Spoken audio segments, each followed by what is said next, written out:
Our protagonist's story begins in a classroom, where he sits silently, ignoring his classmates' meaningless chatter. Suddenly the door opens, and a guy with an arrogant smile enters the room. All of his friends greet him, and a female student asks about his sales. The arrogant guy thinks it should be obvious as he reveals his sales of 48 million won in just a month.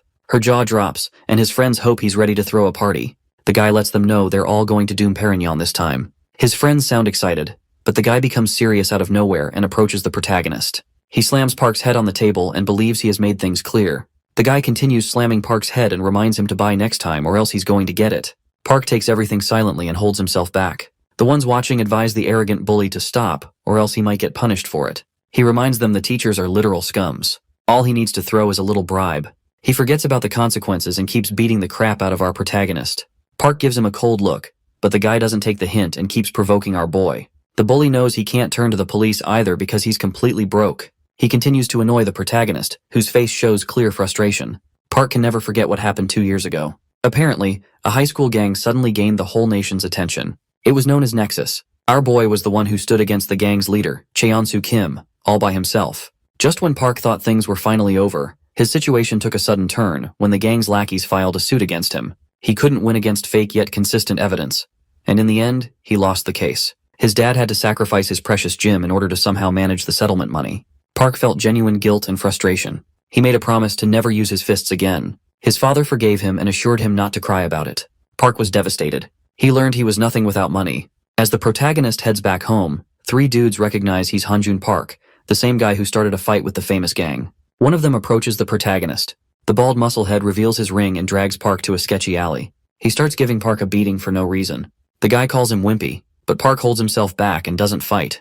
The musclehead finds it hard to believe that such a wuss stood against Nexus. He keeps kicking Park and brings up his father as well. Our boy grabs his foot and gives him a cold, terrifying stare. The musclehead becomes puzzled, but Park apologizes instantly and lets go of him. The bullies sweat anxiously, and one of them questions why his whole body stopped functioning. He finds it hard to believe, but admits Park's glare did that to him. The musclehead doesn't take the hint and grabs a piece of wood. He loses his patience and breaks the wood on Park's face. The guy continues until he's satisfied and begins leaving with his gang after feeling bored. A mysterious man appears and wonders what Park is trying to pull. The man questions if he's just scared to pay settlement. He believes Park doesn't need to hold himself back after such a beating. The mysterious man already knows Park is completely broke, so he opens his bag and throws out a huge stack of cash. He calls it enough to cover for a lawyer, but thinks it's more fun if the protagonist destroys the musclehead himself and pays for the settlement later. He questions if 3 minutes are enough to finish off the scumbags. Park hears him out and wonders who he is. The mysterious man reveals he just wishes to destroy Cheonsu Kim's life. He's willing to share more, but orders Park to take care of the large audience first. The baldy notices stacks of money on the ground. He and his lackeys approach Park again. The musclehead begins blabbering again, but our boy beats the living soul out of him with just one blow. The lackeys are stunned as they see their leader in a pathetic state. With an evil look, Park tells the mysterious guy all he needs is 4 seconds. He approaches the lackeys and finally stops holding back. The bullies try defending themselves, but he instantly destroys them with a few blows. He finishes his revenge and believes they can finally talk. They sit somewhere else in a tall building. This rich dude is quite bewildered to see that Park does not recognize him at all. So, he pulls out his phone and reveals he is the famous Junwoo Oh, the youngest self-made tycoon in the country. The man begins bragging but apologizes and decides to control himself. He reveals what kind of life Cheonsu Kim has right now. He's a model student who's setting an example for his classmates, the price of the Korean gaming scene. Junwoo Oh calls it complete bullshit and feels frustrated.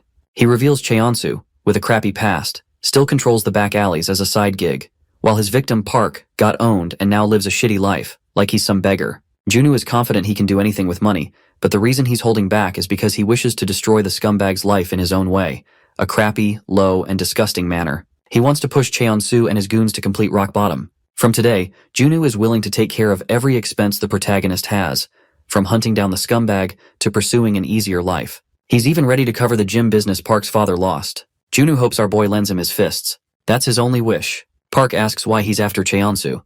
Junwoo's expression changes instantly. He believes it's not necessary but assures Park he will slowly learn everything.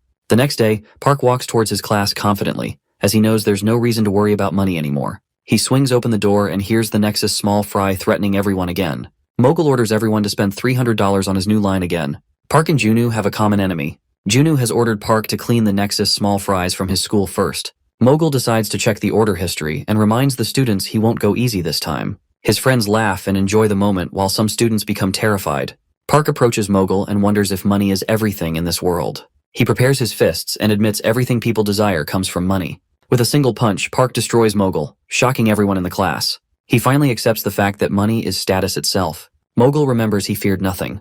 He could beat anyone, but then he met the protagonist one day. When he witnessed Park throw hands, he realized he stood zero chance against such a powerful guy.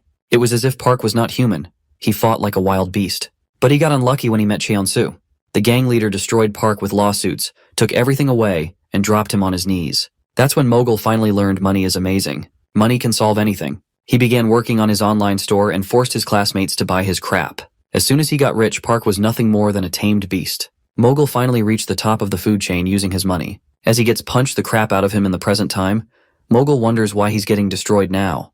The guy tries to defend himself, but Park gives him zero chances and continues wrecking his ass. Mogul finds it unbelievable. He feels humiliated as he notices the whole class watching his ass get beaten up. Park slams him on the door. Mogul gets up in frustration and tries to speak, but notices the terrifying look on Park's face. He realizes he's done for, so Mogul pathetically calls his friend for help. The fatty is too terrified of Park, so he decides to just completely ignore everything. Mogul begins feeling hopeless. He pulls out his phone for evidence and reminds Park he's completely broke, but our boy ignores his words and continues kicking his face. Mogul finally gets what he deserves as he starts feeling the extreme pain. The guy hopes he can survive after this. He somehow manages to open the door and tries running away to at least save his life. The guy calms himself down and tries thinking rationally. Park follows his pathetic ass with the intent to kill. Mogul believes he won't win against a gym rat. He remembers he has the perfect guy for this job. Mogul opens the gym's door and starts begging Seung to save his life. Park catches up, so Mogul pathetically hides behind the gym rat and orders him to somehow beat Park and stop him. The gym rat thinks about it and demands $2 million for the job. Mogul agrees to it, as he has nowhere else to run. Seung drops the weights and apologizes in advance since he needs money for college preparation. Park understands he's desperate, so he pulls out a stack of money from his jacket and advises the musclehead to avoid straining his body. He orders Seung to stay out of it, and the guy listens with no objection. Mogul screams in frustration, but Park grabs the scumbag and throws him out the window. Mogul falls in front of a teacher. The old guy questions what's happening. He notices it's Park's doing, so the teacher starts screaming at him. Once school is over, they both get called to his office. The teacher doesn't let this one slide. He reminds Park what happened 2 years ago, and makes it clear he won't stop his expulsion a second time. Mogul sits confidently as the teacher talks about Park's poor father. The protagonist loses his patience and hits Mogul with a soul-crushing punch. The teacher becomes frustrated and tries to stop Park, but he continues to beat the crap out of Mogul. The bully finally learns his lesson. A man enters the room and advises Park to stop now. The teacher questions who he is. The mysterious man introduces himself as Byung-gwon Kim, associate lawyer at KR. The teacher recognizes the guy but wonders why he's here. At Junu's building, Park questions how he pulled it off. He remembers the principal started licking his boots after finishing his conversation with the lawyer. The scumbag bully got expelled instantly as well. Junu calls it easy and believes the guy paid for his shitty behavior. Park is curious about the principal. Junu reveals taking care of him was child's play. The old man has been skulking around a lot lately, so Junu just used the evidence to shut him up for good. Junu shares he's still not done with the principal yet. He's just using the old man to send the bully to juvenile. Once that's over, he's planning on putting the principal behind bars as well. He's determined to not let anyone off the hook. He stops talking about himself and asks if Park is feeling a bit lighter. The protagonist is still not satisfied. Junu understands it's still too early to get a thanks from Park. He realizes he should be the one thanking Park. Junu shows his gratitude in advance. Mogul is unable to control his frustration anymore. He's determined to take his revenge on Park and end his life. The next day, he begins walking and reaches a sketchy destination. A man peeks out of the door and asks who it is. Mogul reveals he's here to check the progress. The guy calls his arrival perfect and lets him in, sharing that Jinsong is here. Mogul notices a few men beating the gym rat with bats. The leader allows him to come in. He's Jinsong Huang. The gym rat notices Mogul and finally understands he's behind all of this. They shut his mouth and continue beating him with bats. The leader orders his lackeys to take away the trashy gym rat as their client is here. Jinsong wonders why he came in person this time. Mogul reveals he has another request. Jinsong calls him adorable and gets fired up. Mogul shares he is willing to pay 10 million won for it.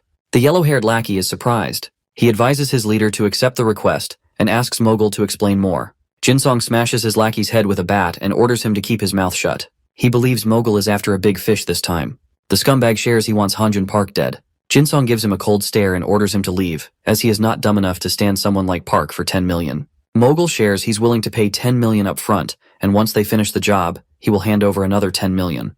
Jinsong gets excited and accepts the deal. Juju enters a house surrounded by tall buildings and covered by police tape.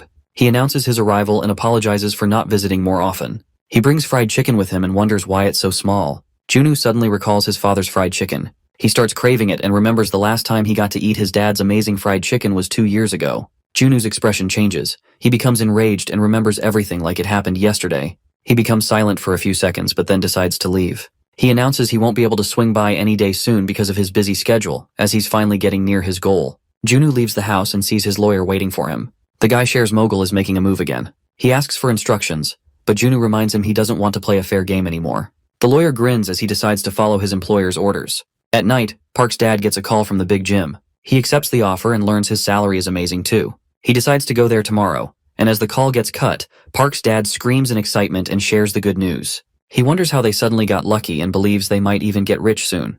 Park gets up for the gym. His father advises him to return on time as they're about to eat like kings for once. Park notices the genuine smile on his father's face. He feels happy about it, and as he leaves his house, he gets a call and learns Mogul is cooking something. Junwoo explains he hired some runaway students, but they won't be a big issue to deal with. Junwoo advises him to just give a call if he's in trouble, but the protagonist lets him know there's no need for that. Junwoo gets confused, so he clarifies that the wannabe gangsters are already here. Park questions who they are. He notices a van approaching him at full speed, ready to end his life. The protagonist instantly charges towards it and tries to somehow save himself. Park falls to the ground and gets a head injury. The thugs laugh at him as they all wonder if he's some sort of masochist. Jinsong is astonished. He calls it a smart thing to do as he notices the protagonist getting back up. Park becomes enraged and gets ready to end everyone. The men grab their weapons and get ready to face him. Despite not fighting for ages, Jinsong realizes Park still has strength and agility. He believes he can win since the guy is injured. The people living in the nearby apartment notice the noise and wonder what's going on. The thug smirks and orders his men to get inside the van. He hopes he gets to see Park again and leaves. Our boy doesn't let it slide. He starts charging toward the van with full speed. The thugs laugh at him and think he's crazy, but he proves them wrong by getting closer. The thugs become terrified. Park jumps onto the van and breaks the mirror. He grabs one of the lackeys and lets the van leave. The others ask their boss if they should turn around for their partner, but Jinsong orders them to leave him behind, shocking everyone. The guy who fell off tries getting up. Park orders him to reveal where they're headed. The guy jokes around and doesn't take things seriously, so the protagonist destroys his face with a punch. He gives the pathetic guy another chance, but the lackey keeps his mouth shut. Park starts punching the crap out of him. Inside the sketchy building, the thugs celebrate their victory. Their leader orders them to hold back and not overdrink. Mogul stays silent with a face filled with frustration. He speaks up and calls everything bullshit. The guy doesn't understand why they're celebrating. He hopes they make his money worth it, and wonders what they'll do if Park finds their crappy hideout. The leader understands his words but doubts Park will appear. He brings up a Korean saying about hunting a bear. The guy breaks his glass and reminds Mogul they are dealing with a tiger. There's no such thing as a tiger hunting knife. Jinsong grabs Mogul's face and scares him with the broken glass. He doubts any knives would work but remembers their ancestors used to hunt tigers by unleashing multiple Pungsan dogs after it. Tigers like their personal space, but the dogs will keep tormenting the tiger until exhaustion catches up to it. Jinsong plans on pulling the same trick for the protagonist. He believes his men will destroy his peace and keep driving him crazy until he drops dead. Suddenly, someone almost breaks the door. The whole gang gets terrified as they notice the iron door's dent. Jinsong orders his lackey to check. The guy feels annoyed, but as he peeks out, he finds Park standing outside with clear killing intent. They're all shocked to see he found their hideout so quickly, but their leader orders them to chill out, as Park can't break through an iron door. They all assume he left after a few minutes. A lackey thinks he might be scared, but suddenly his expression changes as he sees an arm outside the balcony. Park jumps in and breaks the balcony window. The leader finds it hard to believe since they're on the 3rd floor. Park wastes no time and starts beating the thugs one by one. He's able to overpower the whole gang all by himself. Park destroys a few men and turns back to teach the rest of the gang a lesson. As they all face Park, Mogul becomes terrified but observes Jinsong is keeping his shit together. He remembers the thugs took out Seung with no effort, so he tries to assure himself and believes the leader is still hiding some special moves or tactics. He begins hoping and thinks the gang might be able to beat Park. Jinsong orders his men to attack. They all charge in with weapons, but Park remains unfazed. He grabs one by the leg and slams him into the wall. Another thug tries attacking from behind, but Park beats the crap out of him and pins him down. The yellow-haired lackey breaks a bat on Park's head and thinks he did some damage, but Park quickly proves the guy wrong by throwing him out the 3rd floor's window. The pathetic weakling hits the ground. A biker girl comes out of nowhere and approaches the lackey. His consciousness starts to fade away, but the cute girl asks if Park is up there fighting. He happily tells her she is right and tries spouting more bullshit, so she just hits the guy with her helmet and leaves. The biker girl informs Junwoo about Park's situation. Junwoo sounds concerned, but the dumb girl ignores his words and starts blabbering about some cute purses she saw online. She demands money for any further information, which annoys Junwoo, but he sends the cash to satisfy her first. She gives him Park's location. Inside the apartment, Jinsong comes face to face with Park as he is the only one left. Mogul lies on the side with a pathetic beat-up face. The leader admits they couldn't do shit against Park. He assumes he got spared because Park needs something from him. The protagonist calls him wrong and tries choking him. He just wanted to save the worst one for last. Jinsong realizes he's done for. The guy uses his bat but gets slammed onto the ground. Park begins wrecking his face. As he's punching the leader, a boy with tears in his eyes stops Park. He begs and calls it unfair, saying he's already suffering enough and can't handle the expenses as an orphan. Park hears his complaints, but the orphan starts losing his mind as he questions what he did to deserve all of this. Junwoo finally appears and looks at the horrible mess Park made. The orphan questions who he is and starts trembling as he assumes Junwoo is the one who ordered Park to do all this. Junwoo introduces himself and shares that he is willing to pay for the damage. The crybaby finally shuts up and demands 10 million won. Junwoo makes him happy by giving him 50 million instead. Jinsong, in a pathetic state, calls our boy a literal monster, saying no human can be this strong. He realizes he had lost from the beginning, so he makes a smart move and tries saving himself by jumping off the building. He almost succeeds, but Park grabs his collar and tries pulling him up, as he's still not done with the guy. Jinsong knows he's getting killed if he doesn't somehow escape, so the guy pulls out his knife to scare him. Park lets him go, and the scumbag pathetically falls to the ground from the 3rd floor. He somehow manages to get up and run away despite having severe injuries. Junwoo calls it a strong will to live. A beat-up lackey begins laughing and calls Park dumb as he's just gotten himself stuck in a huge mess. He reminds them about Jinsong's father and reveals the guy is the chairman of PJ, the shipping behemoth. The lackey believes his leader's father will make the two of them vanish into thin air. Junwoo smiles wickedly as he learns about this. Jinsong finally reaches his house and finds his father, Haryong, the chairman of PJ Shipping, becoming concerned seeing his son's injuries. Jinsong requests his dad to eliminate 2 guys for him. Haryong reminds him he can't turn back and asks why he's after them. Jinsong shares the story, but his father doesn't take him seriously. He advises his son to keep his chin up and always look the person in the eyes. Otherwise, they won't fulfill his requests. With a scary expression, Haryong orders him to beg like his life depends on it. Jinsong listens and determinedly says he wants to see the 2 of them drop dead. The father finally gets satisfied and calls his men, ordering them to prepare 2 barrels as he wants to hunt down some young daredevils. The gang reaches a construction site. Junwoo finds it pathetic and stupid to involve a guerrilla troop in a high school feud. Haryong calls the guy cocky and wonders why he wants to die so badly. Junwoo moves forward and reveals no one wants to die, so he came here with a plan. He asks Haryong to guess it. The guy becomes confused, but his jaw instantly drops as he recognizes Junwoo. He becomes terrified and suddenly receives a call. Haryong almost pisses his pants when he learns the shipping deal has been cancelled by the OJ affiliates on Junwoo's personal order. The young tycoon laughs menacingly as he realizes his plan worked. Haryong instantly drops to his knees and starts begging. His men don't understand anything, but he orders them to just shut up. Since he's finally behaving properly, Junwoo orders him to get rid of his apes first. The gang of men leaves without wasting a second. Haryong begins begging again, as the deal means everything to him. He doubts his company can last without their partnership with OJ. Junwoo doesn't mind fixing the mess, but he wants to avoid getting his company's personal image destroyed. He's not in the mood to partner up with a gang boss's father, as he wants to maintain a perfect image. Haryong promises he'll make sure his son never sets foot in Korea again. Jinsong tries to speak in between, but his father punches him in the face and begins beating the crap out of him. Junwoo laughs at the sight but orders the guy to stop, as it is enough. He believes sending the kid abroad sounds more like a treat, so he's not satisfied with it. He shares his own idea to discipline the scumbag.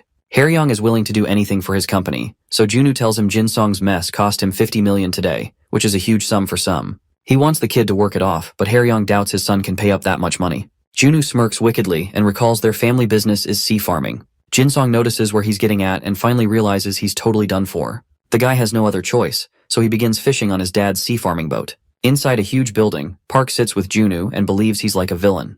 Junwoo admits he's not playing fair, but advises the protagonist to just ignore the matters that can be solved with money. He doesn't want our boy to get injured for no reason. Park tries putting up a tough act, but the girl from yesterday appears and points out the bruises on his neck. Junwoo shares she's their new partner, who's willing to help bring down Nexus. She's a celebrity acting as an informant for them.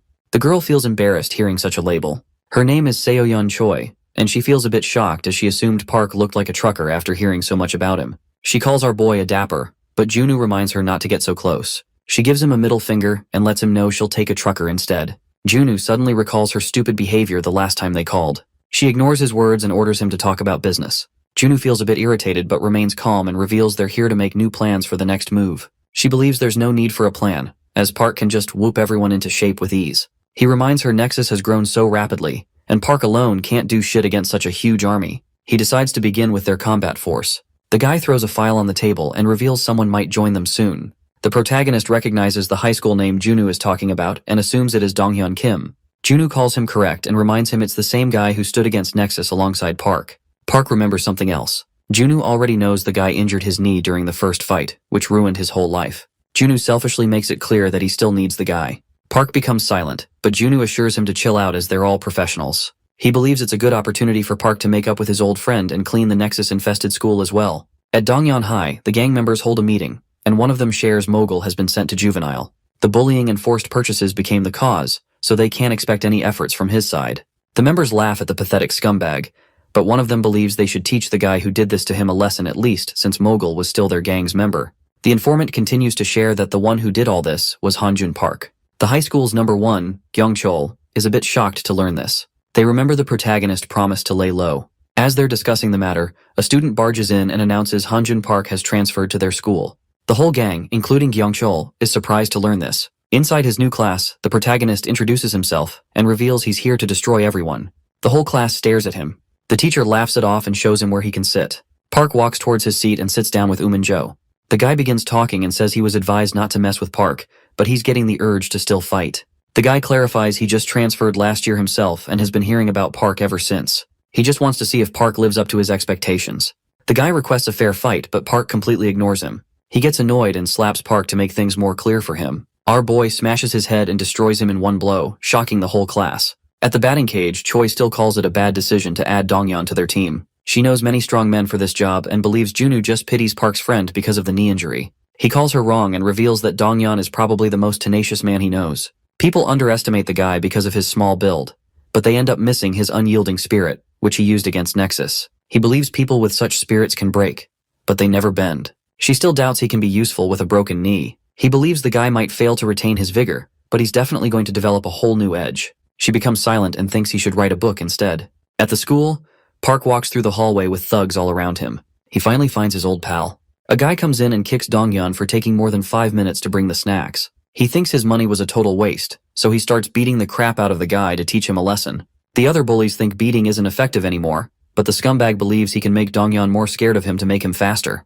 So he keeps punching Park's old friend.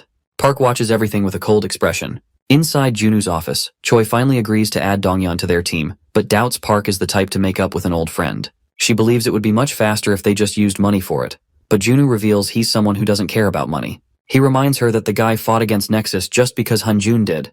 That's the only reason. He finds it completely stupid, but from what he's learned so far, a friend's enemy is his enemy. Donghyun can't see a friend getting hit. That's his real nature. At the school, Donghyun finally catches a break and sits down to chill. Park approaches him and greets the guy. Donghyun already knows why Park transferred. He doubts it's possible since the gang has grown extremely powerful. They don't only have men but financial power as well, so it's already over. Park makes it clear that he's aiming to win this time. Donghyun calls it delusional, as his determination didn't stop him from ending up in such a pathetic state. Park gets silent but challenges him to just watch. The leader observes them from the school window and calls it wimpy, seeing the guy team up with Donghyun. He orders his men to get ready to take the protagonist down. At the hospital, the doctor is happy that Donghyun is going easy on himself, but he reminds the boy that he might lose his mobility forever if he keeps waiting. He advises him to see a surgeon, even if it's expensive. Donghyun becomes silent, and as he leaves, Gyeongchul approaches him and questions what the doctor said. Donghyun doesn't understand why he's here. The guy shares he's just here to check on how the former number one is doing. He mentions he saw the secret meeting Donghyun had with Park, so he came to confirm if he had recovered. He's determined to destroy Park's friend again, but Donghyun reminds him there's no chance he can be beaten alone if he's recovered. Gyeongchul gets irritated and kicks the guy. He smirks and reminds Donghyun that he's no longer a sidekick and won't tolerate anything funny. Gyeongchul brings up what happened last time and calls loyalty bullshit, as it almost crippled Donghyun. The guy points out that Gyeongchul betrayed them and joined the shitty gang. He calls it wicked, but Gyeongchul laughs and lets him think whatever, as he doesn't want to be a loyal, wimpy cripple. He doubts the guy can keep his loyalty up this time. At the school, Park sits silently as an announcement begins. Gyeongchul introduces himself and tells the whole school that the famous Hanjun Park, who stood against Nexus 2 years ago, is here to break it. He calls it bullshit and warns Park to get ready. The whole class gets up and begins preparing themselves to fight the protagonist. Gyeongchul admits he can't do anything in a one-on-one, but he doesn't have interest in playing fair. An army of students walks towards Park's class with weapons in their hands as the leader orders his men to get ready, saying they're about to teach Park a lesson. A few men fly out of the classroom completely injured. The ones in the hallway get terrified and find out Park has already taken care of everyone. They're shocked to see the whole class has been defeated already. The protagonist comes out with an evil expression and invites everyone to come attack him. The huge army of students charges at once, but Park faces all of them without hesitation. As he beats the crap out of the whole gang, Donghyun tries ignoring everything and holds himself back. The fight continues. The whole school tries defeating the protagonist, but he's able to face everyone alone. The men call him crazy and realize he wasn't kidding about destroying them. They try putting him in a lock. Park struggles and ends up getting caught. A few men hold him down and begin punching him, but he's able to free himself in mere seconds. Park wrecks everyone around him. He continues beating the crap out of them, and one by one takes care of the whole school. Park barely manages to survive, and as he heads back inside, he sees more men waiting for him. They're disappointed to see he's already tired, as the show hasn't even started yet. They all charge toward the exhausted tiger while Donghyun sits inside his classroom and tries to just ignore everything. He doubts Park can win, so his efforts will be completely useless. Choi appears and assumes Park is probably at his limits. She tries to shame Donghyun for ignoring his friend. The girl introduces herself as Park's co-worker. Donghyun feels ashamed but tells her he's too weak to fight. She smiles and shares she's already aware. She reveals the protagonist already had an idea that things would turn out this way. Even though he was told to just run away, he didn't. She tells Donghyun the reason he's still fighting is because Park wants to prove something to him. The guy suddenly remembers his friend's words and becomes silent. She assures him he's not going to regret anything, which makes Donghyun think about his decision again. Inside the hallway, Park finishes taking care of all the men. He's completely out of breath after facing such a huge army, but Kyungcheol appears with more men. He praises Park for how strong he is, but doubts he can keep this up against the top 10 strongest students of the school. Kyungcheol makes it clear for Park, but our boy remains determined and takes a fighting stance once again. The men charge at him to attack, but before their punch connects, Donghyun hits one with a wiper and hopes Park stops taking the spotlight every time. The thugs call him a sneaky rat, but Kyungcheol orders them to calm down as they can just take both of them down together. They all attack Donghyun as well, but he easily takes down one of them. Another comes forward and grabs him, but despite the pain, he beats the guy up and continues to fight. Park keeps throwing punches as well, and together they become unstoppable. The men realize they're in real trouble and question why their targets are so strong. As they face everyone, the protagonist apologizes. Donghyun shares that he used to hate Park for whatever went down, but he admits he just needed to put the blame on someone. Park smiles as he hears this. The leader jumps in to ruin the moment, and as he tries attacking both of them, they dodge. Donghyun shares that he wishes to handle the guy himself. Park and his friend run towards a door. He calls them wimps and chases after them, but Park grabs him and throws him inside the room. Donghyun locks it from the inside so he can fight Kyungcheol with no interference. Kyungcheol finds it stupid. Donghyun admits it might seem like that for a friendless guy like him. The man becomes angry and charges forward to attack, but Donghyun hits him hard and pushes him back. Kyungcheol remains persistent and grabs Donghyun's legs. He picks the guy up and smashes him onto the glass door, breaking it. He succeeds in breaking Donghyun's weapon and believes he can't do anything without it. Donghyun removes his shirt and ties it onto his fist. Kyungcheol calls it funny, but as they both exchange blows, Donghyun uses the shirt to grab the thug by his face and pin him onto the ground. He starts smashing the guy's face, but Kyungcheol grabs his leg and drags him down as well. He's finally able to free himself. Kyungcheol makes it clear that he's not what he used to be as he squeezes Donghyun's injured leg.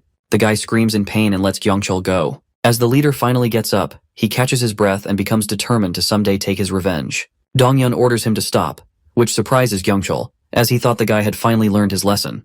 Park's friend gets up despite the pain, but Kyungcheol begins punching the crap out of him until he finally drops. Kyungcheol becomes tired and tries leaving.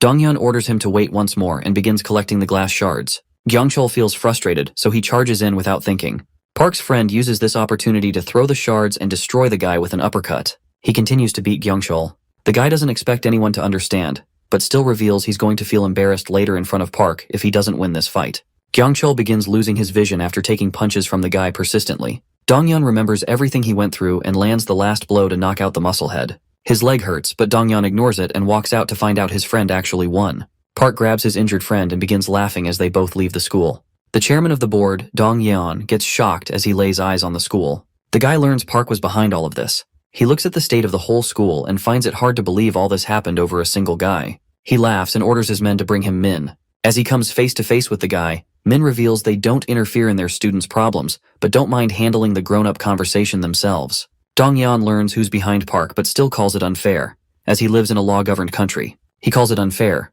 but Min drops a few suitcases and believes the guy will feel satisfied. Dong Yeon smirks wickedly. He orders his men to check and makes it clear that nothing besides the yellow stacks can satisfy him now. The lackey opens it, and they all find a few textbooks inside. Dong wonders what he's looking at, so Min orders him to check the headlines. He finds information about his gang recruiting DY graduates, and the headline also has evidence of DY stealing subsidies, committing tax fraud, and much more. Min warns him to back off, otherwise he's ready to dig deeper. Dong becomes enraged and threatens the guy, reminding him of the situation he's in right now. He wonders why Min is still sitting unfazed.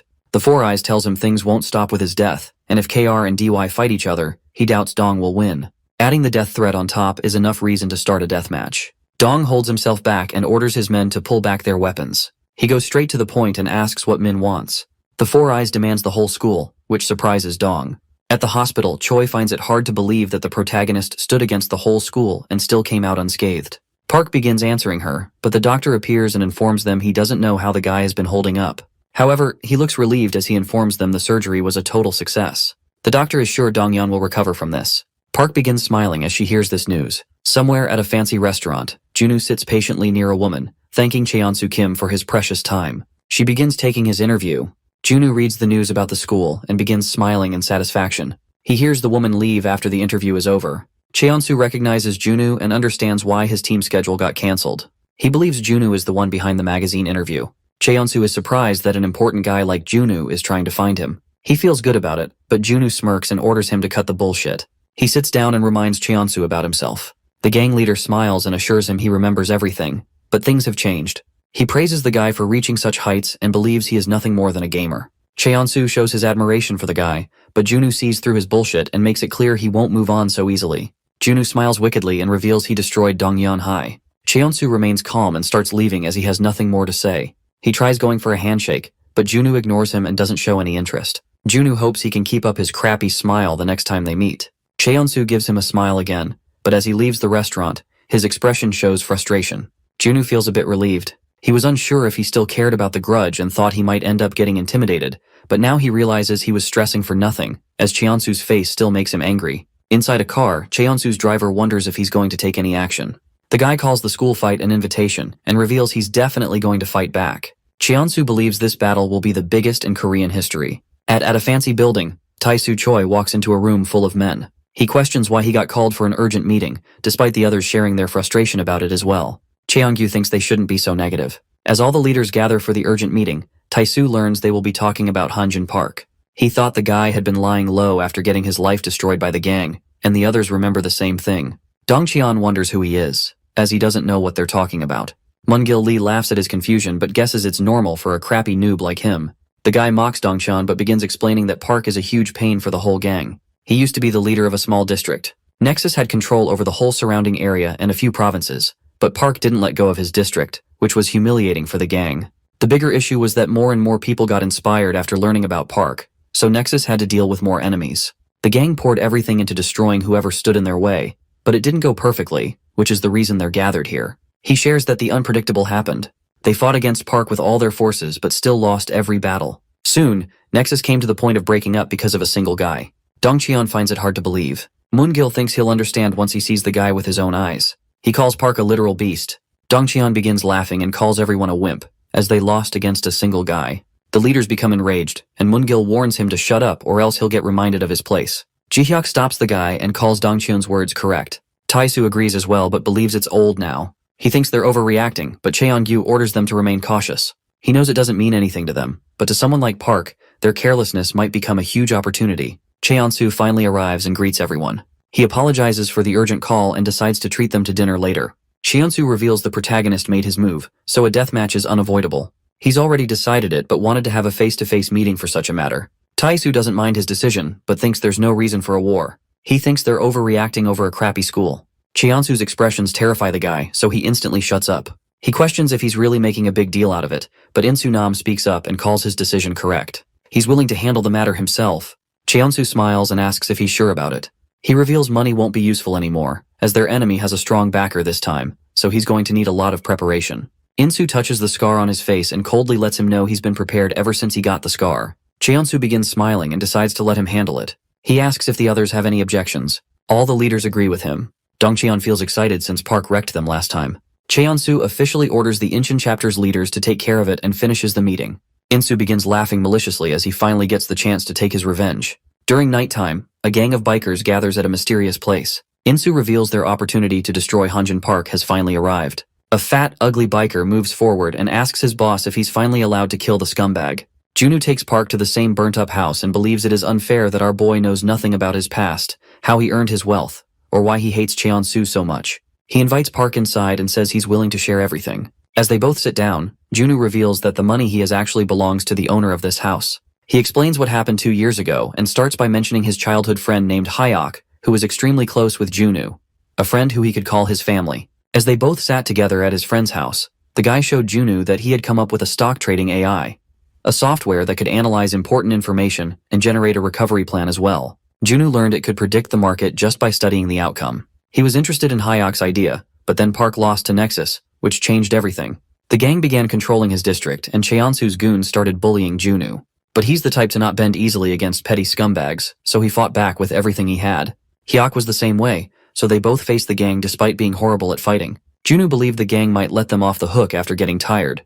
But he was completely wrong, as the gang burned down his friend's house for revenge. He confronted the goons about it, but they called his friend unlucky and silenced him forever through straight-up violence. He became helpless, and the fire inside him slowly began to fade away. He didn't see any hope in life and decided to just kill himself. He thought about wiping his existence from the world, so he started with his friend's laptop. He decided to just liquidate the account, but his expression instantly changed as he laid eyes on the account's progress. He couldn't believe it at first, but the money didn't spark anything as he didn't care anymore. He wished his friend could witness the fruits of his own invention. Junwoo felt extreme anger, but it gave him a reason to not end his life. It's his friend's money, so he wants to spend it destroying Cheon-soo and his gang. Park wonders why he's sharing so much, and Junwoo becomes straightforward and reveals it's just to gaslight the protagonist so he never gives up on chasing Nexus. Later that night, Junwoo calls Choi and tells her he shared his crappy story with Park. She finds it funny and wonders if he's trying to make a friend. Junwoo feels embarrassed and orders her to shut up. Choi becomes serious and reminds him that the Incheon chapter scumbags are coming after him this time. She hopes he remains cautious since his enemies are literal muscleheads who don't use their brains. Junwoo calls her correct as he realizes his car is surrounded. He knows it's them since no one with a brain would pull such crap in the middle of the road. The bikers throw buckets of paint to stop the car from escaping. The driver becomes frustrated, so he instructs Junwoo to hold tight as he tries to somehow escape. Choi hears the commotion and questions what's happening. Junwoo passes out as he hits his head because of the ambush. Insu gets a call from Choi and assumes she's his girlfriend, so he orders her to inform Park that he's waiting patiently at the JQ distribution center with a cocky attitude. She tries to warn him, but the crappy guy ends the call, and she feels frustrated after being ridiculed. Elsewhere, Park walks back home and recalls his conversation with Junwoo. He calls it exaggerated, as he was never planning on giving up. Choi appears on her bike and asks him to quickly hop on. She fills him in about the situation. Junwoo finally wakes up at the distribution center and notices he's surrounded by Incheon goons. The fat gorilla, who's the number 2 of Incheon, notices Junwoo woke up. He thinks about knocking Junwoo out again, but Insu stops him, as they're just holding the guy as bait for Park. Junwoo recognizes who they are and starts laughing out loud. He calls them stupid for just straight up kidnapping the chairman of a leading company without hesitation. He praises their crappy plan and feels like hiring them for it, but Junwoo advises Insu to have some self-awareness. He reminds the scumbag that they're the weakest goons and clearly remembers Insu pathetically kneeling down and groveling in front of Park for mercy just 2 years ago. Junwoo doubts they can hold their ground against Park. The gorilla lackey becomes angry, but Insu stops him and moves forward to handle it himself. Insu believes Junwoo knows a little about his chapter but guesses he doesn't know only one wimp knelt down, not the entire chapter. Junwoo smiles and asks him to go easy on his brother, since he knelt down to save Insu's pathetic ass. The gorilla goon becomes angry and warns him to shut his crap, but Junwoo keeps speaking with a cocky attitude. He loses his patience and tries punching Junwoo, but a lackey enters and informs Insu that Park is approaching. Insu smirks maliciously and orders Banjung to save his anger for the real threat. Junwoo praises Park for his timing. Banjung smacks Junwoo into a wall and begins walking toward the entrance in rage. Junwoo learns the loser has no patience. Insu doesn't give a crap about Park and remains confident, since the old leader knelt, not him. He challenges Junwoo to just watch, as the gang is nothing like before. Choi and Park get chased by a bunch of bikers. She tries to throw them off but gets frustrated as they keep chasing. Park informs her they stop chasing. The girl becomes confused, but Park orders her to look forward. Choi quickly stops her bike as they both find Banjung and his goons blocking the way. The gorilla comes face to face with the protagonist but holds himself back and orders them to follow him. He wants to kill the guy instantly, but his gang has some rules. Park follows the gorilla and begins heading toward the distribution center. Choi wonders why Banjung looks so big. She starts teasing the guy, but he completely ignores her. She keeps mocking him for his huge size, so he finally loses his patience and orders her to shut up. She finds it hard to control her curiosity and hopes he can answer a question of hers. She reminds him about his wimpy leader who groveled and promised he wouldn't fight again. She cheekily asks why they're still trying to hunt Park. The guy loses his control and tries to attack her, but Park comes forward and calls the girl right. Banjung stops holding back and decides to ignore the orders. He moves forward to whoop Park's ass, but the protagonist stands unfazed. Banjung was an ultra-strapping baby who became huge after hitting puberty. People call him the man-wrecker, but for the first time in his life he takes flight as the protagonist throws him away with a single kick. The fatty hits the ground headfirst, and his goons get surprised, getting their guards up. The protagonist enters the distribution center confidently with Choi. The goons realize they're in big trouble, so they take formation to jump in at once. Choi mocks them for ganging up. Junwoo orders the protagonist to quickly free him as his legs have gone numb. Insu removes his jacket and warms up, as he wants to handle Park all by himself. He greets the guy with a cocky attitude. Park recognizes he's Mansu's brother. Insu becomes serious and throws a punch. Despite not getting hit, Park's cheek starts bleeding. Insu shares how much he desired to have this fight. He doesn't waste a single second and throws a punch.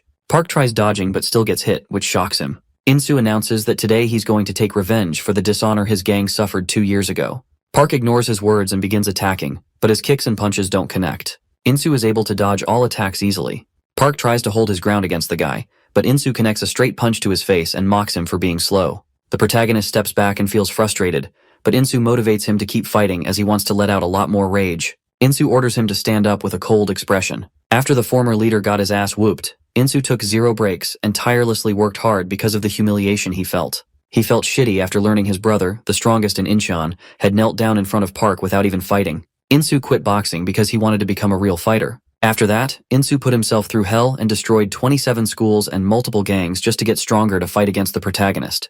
He feels disappointed and questions why Park can't even hold his ground anymore. He's still angry about the embarrassment they faced 2 years ago. The guy continues to destroy Park and begins cornering him, which shocks Choi. She doubts he can win this battle. Junwoo orders her to be patient. He did proper research before hiring Park, and was shocked to learn that Park has no martial arts background besides fitness training. The protagonist faced Nexus with brute strength and adaptability. Junwoo believes Park will win once he sees through Insu's style, but the real issue is that Insu already knows this. As the guy continues to destroy Park, Junwoo knows a bare-knuckle punch can inflict crazy damage. A real boxer can even tear apart human skin with it. Junwoo predicts Insu is planning on taking advantage of his strength to slowly destroy Park and finish him at the end with a critical hit. The protagonist gathers his strength and tries attacking, but Insu shuts him down and orders him to fight back like a real man. Insu attacks, but Park finally dodges it and grabs his legs. Insu calls him stupid for acting delusional. Park tries throwing his body weight onto Insu so he falls back, but the guy sees through it and smiles, as he isn't a normal boxer. He hits Park with his knee and lets everyone know he is a street fighter. He grabs Park and throws him toward a few boxes. The goons become excited as they think it's their victory, but Insu gets up and takes his stance. He calls what he did round 1 and doubts Park will go down so easily. He's confident the damage he did will make it hard for Park to see and balance himself. Insu calls it his victory and moves forward for a critical blow, but Park dodges it, putting a smile on Junwoo's face. He finally adapts and hits Insu with a powerful punch. Insu finds it hard to believe Park was able to see through him. He tries fighting back, but Park destroys his face with another punch and continues to wreck the guy. Junwoo is aware of Insu's scary speed, but he calls Park a literal beast and doubts anyone can overpower him in a fight with just speed. Choi still doesn't understand why Park kept eating punches with no effort to dodge. Junwoo explains that Park was trying to read his opponent with his body. The protagonist was able to learn everything about Insu's fighting style. Insu barely dodges Park's kick and becomes frustrated as Park can see through every move he pulls. Insu gets his face wrecked by Park, wondering why he trained tirelessly just to be read by Park like an open book. He realizes the protagonist is a real genius. He still doesn't give up and dodges Park's attack to move forward and crush him for good. Insu keeps throwing fast punches to deal more damage. He begins moving faster and challenges Park to keep up with him. Junwoo begins smiling and calls it a checkmate as he sees Park wrecking Insu. The protagonist calls him slow and destroys him with an uppercut. The villain suddenly remembers his brother wanted to protect the people he loved, even if he had to throw his pride away for it. He believed the most miserable man would be the one who failed at protecting his loved ones. Park keeps whooping Insu, but he doesn't back down and suddenly remembers his brother groveled in front of Park. He called it bullshit and mocked his gutless brother for kneeling down. Insu moved forward to protect Incheon's name all by himself but got wrecked. In the present, Insu keeps standing determinedly. His men become concerned, and one of them asks why Banjung isn't doing anything. Insu starts losing his consciousness. He finally understands why his brother knelt down. The guy accepts that no man can fight against a beast like Park. He feels terrified and wishes he could run away but knows he has the responsibility of his whole gang on his shoulders. Banjung and the other goons charge towards Park to kill him. The gorilla orders everyone to destroy Park and assures he's willing to take responsibility, but Insu screams at them to stop. He falls down to his knees and announces that Park has won. Insu felt humiliated when the guy he used to call his boss fell down on his knees and groveled. but now he finally understands how heavy it was for his brother to kneel down with no one taking his side. He learns the one weighing his brother down was not Park, but his own men. Banjung becomes frustrated and orders his leader to get up. They all shame him for kneeling down and order the poor guy to stand back up, but Insu accepts defeat. Junwoo moves forward and asks the goons to use their stupid brains. He tells them Insu is doing this to protect their sorry asses. He wonders if they're low enough to call it a victory if they gang up on Park. He calls them a bunch of fools and lets them know real men succeed when they're able to protect what they love. The goons feel ashamed of themselves. Junwoo asks Insu to look up. He spits on his fist and hits Insu for kidnapping him. Junwoo feels good and thinks he deserves gratitude for not sending them straight to jail. He calls it even and brings up the debt their gang has to pay Nexus. He knows the goons also need to pay the huge sum their old leader took from the shitty gang for the sake of his goons' families. Junwoo shocks them by saying he paid everything off. They don't understand what he means. As he leaves the place, Insu asks why he's showing such kindness. Junwoo shares a selfish reason but reminds them it's not for free. He asks them to check their phones for a message and shares he paid for their whole tuition, so he hopes they study as hard as they can and someday work like hell to pay him back. He's aware they've been trying to pay off the debt using the money they earned doing honest jobs. Junwoo knows they've been doing everything in their power. He reveals the only reason he's doing this is because of the grit Insu has despite all the hardships. Choi mocks him for being so nice. He gets embarrassed and orders her to shut up. Insu bows down and shows his gratitude. He promises he's definitely going to pay every penny back someday. Junwoo orders him to keep his crap shut and begins leaving. Insu apologizes to his men and turns back to bow down as he ruined their honor again. He determinedly announces such humiliation won't happen again, and from this day forward, they have nothing to do with Nexus. He asks if they're willing to side with him for a better future. The gang yells out they will. The next day, Junwoo praises his team as they were able to deal with Incheon. Park wonders what's wrong with Choi. She receives 40,000 from Junwoo and begins laughing as she feels amazing. The girl hopes he keeps getting kidnapped every day. Junwoo feels insulted, but she apologizes and shares she can't contain her happiness anymore. Choi notices the protagonist has huge shoulders. She believes he will look amazing in a better outfit and asks if he's free this weekend. With a cheeky smile, Choi requests Park to go out shopping with her. At the mall, Choi starts laughing as she forces the protagonist to wear a stupid outfit. Seeing his angry expressions, she decides to have him try something else. Choi forces him to dress as a beat-up rock star. She takes a picture but notices his terrifying expressions and backs down. Junwoo advises her to get her act together. Choi decides to stop goofing around, so she asks the protagonist to wear something casual. He comes out after changing and looks amazing. Choi starts blushing but hides it and starts picking something else. A few men notice Choi and remember she's the insta-babe they've seen before. The blondie decides to approach, and his friends think he doesn't have a chance. But the guy points out she's hanging around such goons, so she probably has low standards. He wants to give her a taste of a real man. The guy calls influencers overrated fantasy toys. His friend starts glazing over him, so the guy confidently approaches Choi and tries to hit on her. He invites her on a date, but she questions who he even is. The stupid blondie doesn't take the hint, so he tries to convince Choi and puts his hand on her shoulder. Choi loses her patience, slaps him, and orders him to stay back. She lets him know she already heard his chatter earlier. She humiliates the guy in public, but he doesn't take the rejection well and tries punching her to teach Choi a lesson. The protagonist intervenes and smashes the crap out of him. The blondie's friend appears, but Park shows him no mercy and destroys him as well. The guy begins begging for mercy, crying and trying to convince Park to let him go. Choi encourages him even more and enjoys the show. A worker appears and threatens to call the police if they don't stop. Choi confirms they'll stop, but the lady mentions they need to pay for the damage as well. Both Park and Choi start staring at Junwoo for the money. He becomes frustrated, but tries to control himself. At a casino, Tae-soo learns Incheon got their ass whooped. He shares that he didn't expect much from those fools. He praises Junwoo for the cocky attitude as he learns the guy covered Incheon's debts. Tae-soo gambles against a lady who looks frustrated. He assures his leader not to care about Park as they're ready to begin fighting. Tae-soo cuts the call and focuses on the game. He smiles wickedly and orders the woman to check her card. She anxiously flips it and realizes she lost again. Tae-soo informs her she has reached her debt limit of 120 million after losing this round. He calls it a good game and orders his staff to take her away for her new life. She begs them to stop, and after a bit of crying, the woman agrees to do something. Junwoo stops leaving and hears her confirm she's willing to follow his orders. He begins grinning maliciously and asks if she's really sure about doing this to a close friend. The woman has no choice, so she agrees. He hands her Choi's pictures and hopes she doesn't go back on her word. At the hospital, the nurse finds Donghyun performing leg presses. She forces him to quickly get off as he still hasn't fully recovered. Junwoo greets the guy and asks if his recovery is progressing properly. Donghyun shows his gratitude and promises he'll pay back every single penny.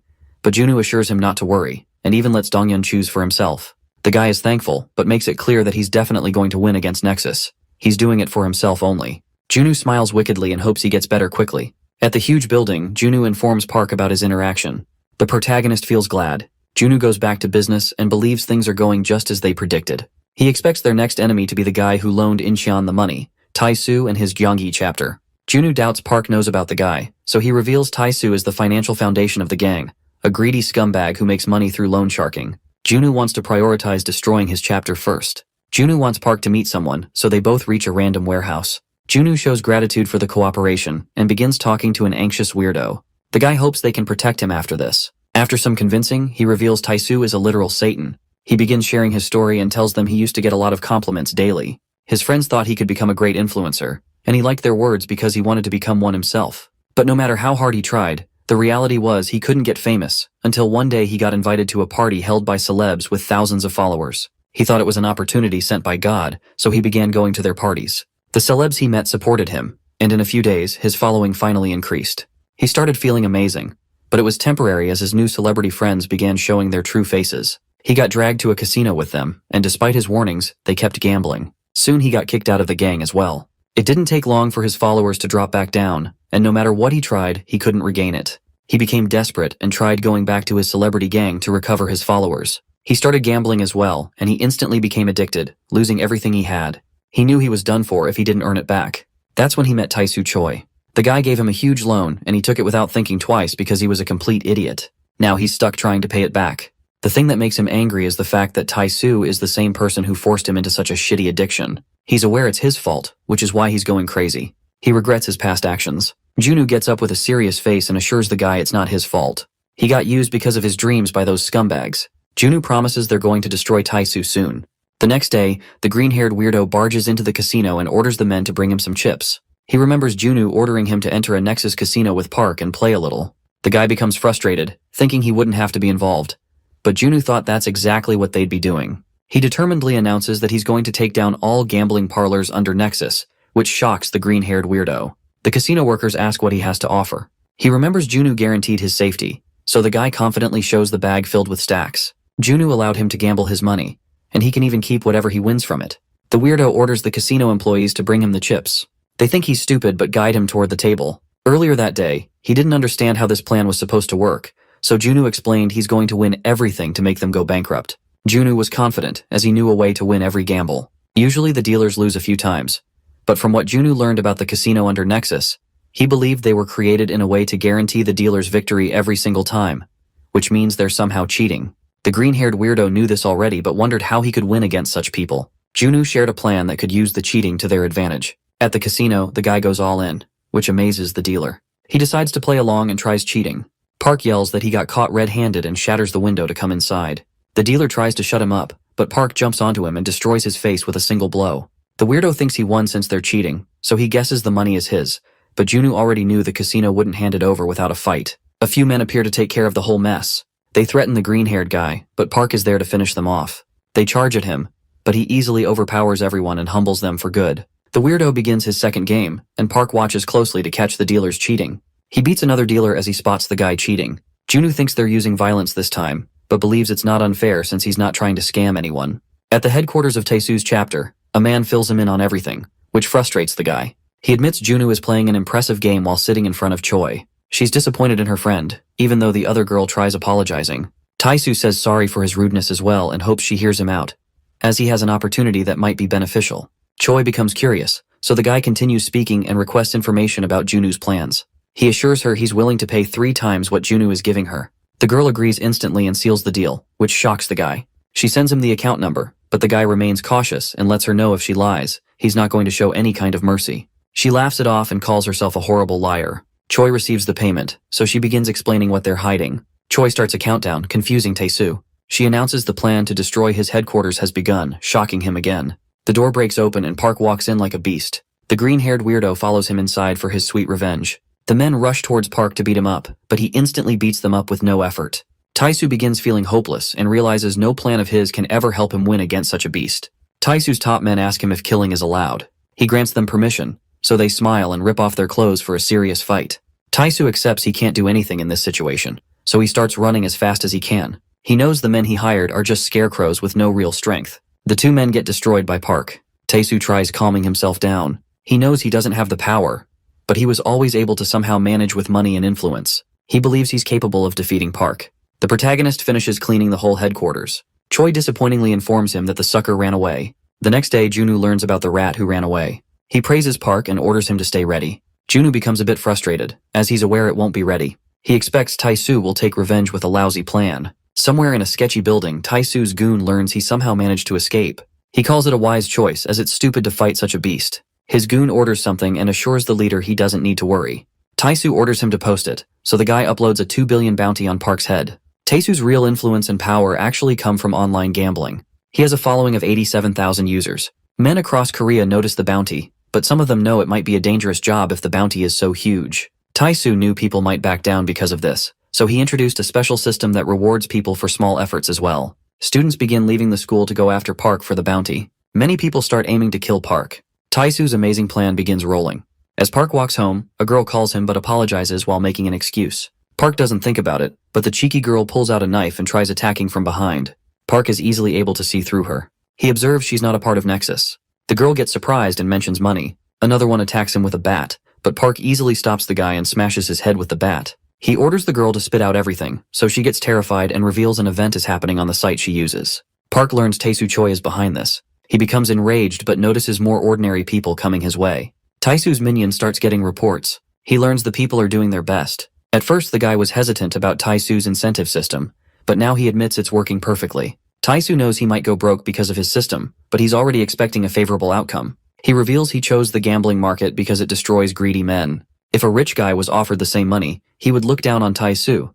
But losers who got their lives wrecked because of gambling won't hesitate at all. Such people are willing to lose their sanity for money. Park pushes back the wave of bounty hunters. He notices a kid and steps back to dodge. A car barges into the street and gets stuck, but the killers find a way to attack. Park deals with them and gets a call from Junwoo, who makes sure Park is okay. He learned about it, so he's sending men for Park. But our stubborn protagonist declines his offer and orders him to just somehow reveal Tae-soo's location. He can handle the rest. Junwoo thinks he's careless, so the guy orders his security team to enter. Park deals with his killers one by one. A guy tries killing him for his daughter's hospital bills, but Park smashes his head without hesitation and jumps up to grab something he can hang to. He quickly makes a run for it and leaves, despite getting jumped by everyone. The protagonist saves himself by entering a random store, but he gets shocked to see a huge army of men waiting inside. He realizes they lured him in, which means they're from Nexus. Park feels glad he doesn't have to hold back anymore. Park begins beating all of them. No matter how many charge forward, the protagonist remains unstoppable. He destroys a guy, shocking the other goons. Park keeps his guard up and receives a call from Junwoo, who reveals the scumbag's location. He decides to clean the place quickly so he can chase Tae-soo, but the men around him become terrified and back down. Tae-soo watches everything through a camera. He begins smiling as he assumes he has cornered Park, since our boy only wiped out a fraction of his goons. Another gang shows up to face Park. Tae-soo's lackey suggests they should deal with Junwoo as well while they're at it. Tae-soo praises his evil mind and promotes him instantly. The goon tries hacking Junwoo's camera as well, but as soon as he takes action, Junwoo starts appearing on all his screens. Tae-soo assumes this is part of his goon's plan, but the pathetic scumbag lets him know they're totally cooked. Tae-soo becomes confused, so Junwoo clarifies it was a trap. He laughs menacingly, which makes the leader terrified. His goon tries his best, but the broadcast doesn't turn off since Junwoo and his men already hacked into his crappy security. Junwoo calls their plan a complete failure and shares that he's just teaching them a lesson. The guy changes the bounty on Park and turns Tae-soo into a target. The guy becomes terrified, but Junwoo doesn't hold back and asks him to have fun with an evil smile. Nexus goons get the notification. They realize they've lost, so the whole gang quickly retreats. Tae-soo becomes hopeless, and as he suddenly hears a knock on the door, he orders his crappy lackey to take the money out of his safe, as they're both about to go underground for a while. The men begin chasing Tae-soo, but he keeps a cool head and tries prioritizing his own life over money. He's confident a new gambling website won't be hard to make, so he can maintain his wealth later if he lives. Suddenly, Tae-soo sees his goon getting completely wrecked. He falls onto Tae-soo and stops him. The leader becomes terrified as he notices Park has caught up. The protagonist wonders why he's in such a hurry, with a scary expression. The pathetic guy realizes his whole body is trembling in fear. Tae-soo tries bluffing and warns the protagonist to stay back with his crappy excuses, but Park smashes his face with a kick. He doesn't let go of this opportunity and tries teaching Tae-soo a lesson, but the rat dodges and makes a run for it. Park doesn't let him slide so easily. Tae-soo warns him again. He reminds Park about what happened the last time and pathetically continues to convince our boy, but Park continues to smash his face. The guy tries using money, but Park doesn't hold back one bit. Tae-soo offers billions, but Park stomps his face and wrecks him. The pathetic scumbag crawls away and tries reasoning with Park. He throws all the money he has at Park but realizes there's no point since Park is acting like an animal. The protagonist becomes enraged hearing this, but finally stops as he sees the guy begging for his life pathetically. Park wishes he could teach the scumbag a lesson but steps back to let the gambling addicts handle it from here. A huge wave of men charges towards Taisu in hopes of 2 billion. Despite his words, they smash his head to keep him shut and begin trying to end his life for 2 billion won. Taisu screams in pain as he gets his shit wrecked by gambling slaves. The bounty expires, and Junu's lawyer informs him that Taisu only has a few weeks in ward before his life ends. The lawyer assures him he's going to take care of everything. Junu praises his amazing work and gets up as he wonders if this much is enough to make Cheonsu Kim lose his head. At the hospital, Cheonsu Kim pays his lackey a visit. With a fake grin on his face, he wonders why Taisu's trying to ignore him. Taisu finally responds and assures him he's okay. The terrifying guy mentions money, which scares Taisu. Cheonsu squeezes his hand. The guy screams in pain, but Cheonsu assures him not to worry, as he believes Taisu won't give up. He orders Taisu to fix his mistake. A nurse congratulates Donghyun on his recovery and hopes he doesn't fight anyone. The guy grins and says he'll give it a thought. As he leaves the hospital, he notices a few Nexus lackeys bullying a crybaby. The guys demand money and try ripping the poor student's front teeth as compensation instead of letting it go. Donghyun moves forward to solve the issue. As the goons bully the student, they notice the redhead warming up. They try scaring him off, but Donghyun replies with a powerful kick that sends the goon flying. The other scumbags charge at him as they announce they're from Nexus, but Donghyun wrecks them both with no effort. He feels a bit off and learns a full recovery won't happen anytime soon. He thinks about increasing his weights and leaves. The goon gets up and finally recognizes he was dealing with Donghyun. The guy wonders if both him and Park are back in their prime again. Donghyun and Park were famous nationwide for their incredible strength. People used to show great interest in their stories of standing against Nexus. Now that Nexus has lost 2 chapters because of them, the 2 legends are suddenly gaining a lot of attention. Their videos are being posted online for entertainment. Some become terrified, but some feel more hopeful seeing these videos. Cheonsu enters a martial arts building. He ignores everything and walks straight towards the rooftop. A guy greets him and learns it's not just a rumor. Cheonsu confirms Hanjin Park is back in the game. The guy gets up as he assumes Cheonsu came because he can't defeat the beast alone. Moonyoung Baek becomes serious and hears Cheonsu out. The Nexus leader reveals he needs someone equally strong to deal with Park. Moonyoung reminds him about the last time. Cheonsu confirms he remembers it.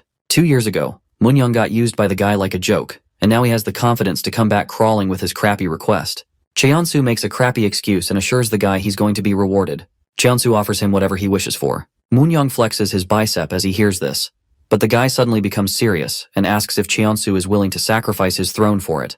They both go silent for a second. Cheonsu asks if Moonyoung can handle Nexus with a terrifying expression. The musclehead realizes his leader still has the scary aura despite all that gaming crap. He takes back his words, knowing it's not a request but an order, so he assures Cheonsu he'll quickly take action. Moonyoung is confident he can finish Park like last time, so he lets Cheonsu know he expects a satisfying reward for it. Later that night, Moonyoung recalls the interaction and believes Cheonsu doesn't trust him one bit. The guy predicts his captain is planning on destroying both of them at once. Moonyoung's goon finds it hard to make a decision as he starts getting a bad feeling. Moonyoung wonders what he's up to and orders his man to kill the pathetic guy if he's not revealing anything. But his left-hand man, Juyong, gets a bad feeling about it. He hates the victim's face and has learned everything he needed, but still feels weird. Moonyoung orders him to finish the job and hears his right-hand man, Jongyong Lee, dying to know how the interaction went earlier. He assumes Cheonsu is after Park, so the guy asks if he should let their boys know. Moonyoung suddenly smiles, seeing his man's confidence. He realizes he was chickening out for no reason, and since he's finally getting a chance to reunite with his old homies, the guy becomes confident, but he's aware Park won't drop dead easily. Moonyoung kills the victim, giving his men a good show. He announces he's coming after Cheonsu once he's done dealing with Park. At Junu's office, Choi films herself while congratulating Donghyun on his recovery. Junu gets mad and orders her to cut the bullcrap. She calls it a discharge party, but he begins talking about business. Choi throws a stupid tantrum, annoying Junu even more. He thought their only objective was revenge, but she starts shaming him for it. Donghyun observes everything and wonders why Park is hanging out with such fools. The protagonist answers it's because they have the same enemy. Junu suddenly gets a call and learns Incheon got wrecked. Insu checks up on his gorilla friend and becomes frustrated as he sees Banjung's shitty condition. Junu tries to calm him down and wonders what happened. Insu believes they should stay out of it, but he becomes determined to take revenge for his gorilla homie. As the guy leaves, Banjung begins speaking and requests Park's help. He acted like he was asleep just to stop Insu from fighting, as he knows his crackhead friend will jump in with no hesitation. Junu is aware Nexus is behind this, but he wonders who exactly did it. Banjung reveals Moonyoung is behind all of this. Donghyun recognizes the bruise on his leg and confirms it's the work of the same guy who destroyed his knee the last time. Cheonsu meets someone and thanks him for the support. He gives the guy credit for their success and believes he can proceed with his plan now. He confirms all high schoolers around the whole nation will soon be playing the game his company created until his game comes to the top. Cheonsu is aiming to increase the share prices by a huge margin. The other guy still doubts him, but Cheonsu confidently confirms he'll make it possible. The man decides to trust Cheonsu with his plan. Inside the elevator, a guy with his identity completely hidden believes the games are not that great, but he has already taken action. Cheonsu smiles and calls him a trustworthy lackey. The mysterious man, known as Lion Kim, skips the bullcrap and starts questioning about Park. He believes a counterattack using Moonyoung is a bit stupid, as the guy might create too many problems. Cheonsu gives him a weird example and just orders the guy to sit back and enjoy watching them fight. Lion Kim gets his example and leaves the question. At the gym, Donghyun goes all out and squats heavy weight to build strength. Choi ignores the real workouts and focuses only on taking pictures. She suggests they should make a video together. Donghyun sees through her and asks what's wrong. With a cheeky expression, Choi starts mentioning Moonyoung and requests Donghyun to reveal what happened in the past. He calls the guy a complete genius and explains he has only seen 3 all his life. The first 2 are Park and Cheonsu, and the last one is Moonyoung. He shares that Park and he conquered their district 2 years ago. No one had the guts to stand against them. Even Nexus was afraid. But then, a few months later, Donghyun learned a guy from the US transferred to his school and destroyed everyone on the first day. It was hard for him to believe. But soon Moonyoung changed schools again to enter their district. He changed many things and took over nearby schools to make them fight each other. The losers became his target, and Moonyoung was doing this just for giggles. He was a crappy human, but a few days later, even Donghyun's school became his target. He got invited to settle everything at a park nearby, but after waiting for hours, Donghyun got played by Moonyoung and his cheap tricks. The scumbag disappeared for a while, but one day, a kid got beaten to a pulp again. Moonyoung was trying to wreck the guy little by little through crappy tricks. Donghyun had become frustrated, but then one day he finally got the chance to confront the scumbag. That's how his struggle against the crappy guy began. Moonyoung was disappointed as he saw the school's head looked like a twink, but Donghyun quickly proved him wrong by throwing the first kick. Moonyoung was surprised, but he dodged it with ease. The redhead questioned why he had played around all this time if he was wishing to die this badly. Donghyun continued attacking, but Moonyoung remained unscathed, and revealed he pulled such tricks just to piss him off. The guy finally fought back, and with just a punch, he almost shattered Donghyun's ribs. The redhead became more pissed off, but it didn't help as he got hit by a powerful punch. He realized Moonyoung was on par with the protagonist. If Park was a beast, then the scumbag was a viper who would get into his enemies' heads before crushing them in a fight. As things continued, Donghyun started feeling hopeless, and doubted he could get his vengeance as he got beaten to a pulp. But he remained calm and tried getting his shit together. The redhead stopped the viper and grabbed him with a leg lock. He destroyed Moonyoung's face with a head smash and finally freed himself. He admitted he had been taking Moonyoung lightly, but now had woken up thanks to the pain he went through. Moonyoung decided to get serious as well, and as the fight continued, both of them destroyed each other and got knocked out at once. The goons around them were shocked, but the 2 unyielding beasts got back up to settle it for good. Suddenly, they all heard police sirens, so everyone ran to save themselves. Moonyoung admitted Donghyun was no ordinary fighter. He hoped to settle their business some other time and warned Donghyun to get ready, as he was soon about to be crushed. After a few days, Park learned about everything and asked if Donghyun wanted him to go teach the guy a lesson. The redhead knew Park would eventually face the scumbag, but he ordered Park to stay away if that happens, as he wanted to settle his score with the guy himself. At night, beneath a bridge, Jooyoung believed it was impossible since Moonyoung got his ass whooped by the weaker one. The persistent guy ignored his negative words and decided to somehow make it possible. He ordered his man to use the schools under them to gather 100 men who could move well. Moonyoung doubted the 2 beasts could win against 100 men in a fight. 2 years ago, at a restaurant in Busan, Moongil called the food delicious and wondered why Cheonsu was holding back. He learned the guy was a picky eater, so he decided to eat Cheonsu's food as well. He suddenly brought up Moonyoung, who was facing Park for some reason. Mun mentioned his men were feeling hopeless, even though they were close to conquering the whole nation, all because of the protagonist. Cheonsu smiled and let the guy speak. Mun learned Moonyoung almost defeated Donghyun, so maybe they could use the guy to destroy Park for good. Cheonsu ordered him to get up and forget about Park, as they had worse things to deal with. He saw the army of men gathering outside. The gang leader became frustrated as he saw them eating. He ordered his men to kill the scumbags, so the whole gang began throwing furniture and breaking the restaurant's glass. Mun got annoyed as he was hoping to eat the delicious balls for lunch. He ordered his men to get ready, and both gangs charged towards each other to attack. Cheonsu looked at the horrible sight and enjoyed it. The gang leader moved forward, but Cheonsu destroyed him with one punch. He began thinking about using Moonyoung against Park someday. At the school building, Moonyoung gathered 100 men and announced his objective. The men became terrified as they all knew how tough Park was. Moonyoung took their attention and explained their goal was to hunt down Park. He saw their terrified expressions and felt pissed off, realizing they were all literal wimps. He believed they were tired of suppressing themselves. The guy tried motivating them and helped them understand that Park and Donghyun were still just humans, no matter how strong they looked. He questioned if they doubted that 100 men were weaker than Park with him on their side. He convinced them to hunt down Park and assured them they could do whatever after that. Moonyoung continued and announced the self-proclaimed shitty gang who was terrified of Park. After defeating the beast, he aimed to crush Nexus and rise to the top. Moonyoung invited everyone to support him so that one day, they could all stand on top. The men got fired up, so they all became determined to crush Park for good. Suddenly, the protagonist himself smashed the door open, and with a terrifying expression, he made it clear that 100 won't be enough to take him down. Park got ready to destroy everyone and confidently walked towards the stage to confront their crappy leader. Moonyoung was happy he decided to appear, so the protagonist ordered him to move forward as he wanted to teach the guy a lesson. Moonyoung smirked maliciously while his men threw glass shards all over Park's body. He began bleeding, but Moonyoung didn't give him a second to process what was happening and threw a punch. Park blocked it but got his arm wrecked as the cheeky scumbag used splinters while attacking. Moonyoung called it just the beginning as he ordered his army to finish Park. The protagonist stood his ground against the men, but suddenly realized everyone had been sprayed with splinters, which meant Moonyoung was using them to destroy Park's arms and exhaust him. He took care of multiple men but got hit by a bat from behind. Park sent the guy flying and tore apart his shirt to use it for his arms. The evil leader ordered his army to move forward and attack, and as the beast faced everyone alone, the fight lasted for a couple of hours. Despite the shitty circumstances, Park became the legend and wrecked Moonyoung and his men all by himself. The evil scumbag couldn't believe he was getting destroyed, even though he never let anyone win against him, no matter how strong they were. He had even taken down the national #1, but now he was getting his ass whooped by Park. He couldn't understand how someone could hold this much strength. The protagonist finished Moonyoung for good and ordered him to never hold his head high. He humbled the guy and made it clear to never forget this day, or else he'd get crushed again. Moonyoung became frustrated and screamed in pain. The next night, Moonyoung couldn't understand what went wrong. It was hard for him to believe a single guy took down 100 men and wrecked his shit.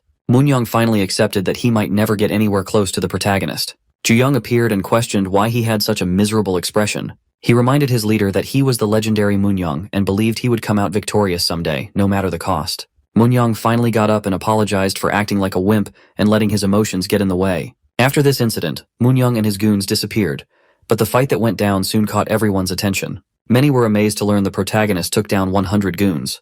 The news traveled really fast, and people wondered if he was the nation's #1 now. They doubted Nexus could win against Park. Cheonsu became desperate and tried destroying Park's district, but Donghyun and Park were literal beasts who couldn't be stopped. It began with Incheon and Gyeonggi, and slowly all the chapters got their asses whooped by the protagonist. Everyone around the nation started believing Nexus was finished after this. Mun suggested they could just gang up on Park, but Cheonsu called the idea stupid as he didn't want to stain Nexus's name by becoming some crappy gangbanger. Cheonsu hoped he could destroy the guy with brute strength to spark fear in everyone who believed in Park. Mun became excited, assuming it was his time to take action. But Cheonsu announced he was planning on dealing with Park himself. Mun was against it. Lion appeared and spoke against it since Cheonsu's plan would put the whole gang at stake. He called it risky, but Cheonsu assumed Lion was indirectly saying he'd fail. Lion clarified he did trust Cheonsu and the situation was bad, but he didn't think the small district was worth the risk. He helped Cheonsu remember their real aim was different, so he suggested Cheonsu should listen to his men for once. The leader believed Nexus would lose its authority if they ganged up on Park, so Lion came up with an alternative and revealed he knew the perfect guy who would face the beast. He believed that guy would perfectly take care of the shitty situation. At the martial arts building, Moonyoung kept practicing tirelessly to become as strong as possible, but he was still not satisfied with his progress. Cheonsu walked in with a cheeky smirk and shared he knew a plan that could make things faster. Cheonsu invited the guy to come work with him instead. Moonyoung knew Nexus was having a crappy time because of the protagonist. He assumed no one could beat Park since he himself lost. Cheonsu smiled and called it a problem. He got straight to the point and ordered Moonyoung to destroy Park. In return, he could have the district for himself. Moonyoung called it funny, as it sounded like he was being invited to become a lackey. Cheonsu didn't care what he thought, which made the guy angry, so he decided to test if Cheonsu was really the real deal. Moonyoung moved forward to throw a punch, but the Nexus leader stopped it with no effort. Cheonsu thought their goals aligned, and since he had the money and a plan to destroy Park, he was just looking for a guy who would carry it out. With Moonyoung's assistance, Cheonsu believed his plan would roll smoothly. The guy agreed on hearing him out. Cheonsu called him wise and knew he'd love the plan. On a rainy day, Donghyun was minding his own business but suddenly got surrounded by a huge gang of thugs. He began attacking as they charged at him to crush the guy. Donghyun believed Nexus would stick to rules, which is why he got caught off guard.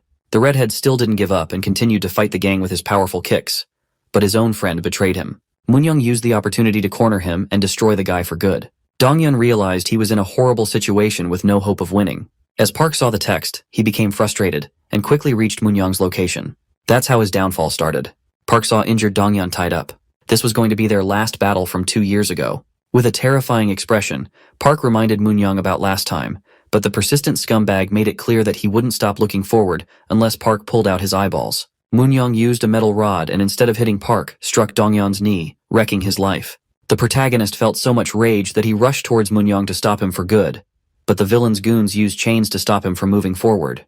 They all began pulling the chains to somehow bring Park down, while Moon-young's right-hand man started hitting our boy with a metal rod. Park gripped the metal chains and used his brute strength to pull them. He sent the men flying, but Moon-young maliciously laughed and advised him to say his last words. The men somehow managed to hook the chains to immobilize Park completely. Moon-young frustratingly called people like Park annoying, those who acted like heroes and made a big deal out of rules and friendships. The evil scumbag believed winning mattered most, so he smashed Donghyun's leg to relieve his frustration and challenged our boy to save his precious friend. Park began using brute strength to somehow free himself, defeating multiple guys and shocking everyone by breaking through the metal chains with his hands. The goons started spilling petrol everywhere to proceed with their plans, panicking as they saw Park's beast-like strength. Moon-young jumped forward to stop him and, with a metal pipe, smashed Park's head so hard it started bleeding. The protagonist began bleeding heavily and dropped down to his knees, unable to control his body anymore. Moon-young became proud, despite his shitty tricks. He called it his victory and started stomping on Park, putting him in his place. The goons warned him to leave quickly, as they had already lit the fire, but Moon-young had a score to settle since he clearly remembered what happened last time. The shitty villain repeated Park's words while the others watched him with concerned expressions. His men kept calling him to evacuate, but Moon-young ignored their words. A few men dragged him out forcefully, but the shitty villain kept yelling that he was the strongest in the country. Donghyun ended up blaming himself for what Park went through. He believed the protagonist would have destroyed the scumbag if he hadn't been a burden. Donghyun felt horrible for dragging Park down with him 2 years ago. Park finally freed his friend, and they both safely got out of the building that was on fire. After they recovered, the police came out of nowhere, making them realize everything that went down had been pre-planned. Both of them ended up being held accountable for what happened at the building, and many witnesses came forward to oppose them. The police were unfair as well. Later, it turned out the building that burned down was Cheon-soo's family's, so the guy hired a big law firm to destroy their lives. Their parents ended up paying huge settlements, and when they were at their limits, the scumbag demanded a public apology from both of them. Park came out of the shower and overheard his dad's phone call. The guy tried asking his friend for some money but didn't get any help.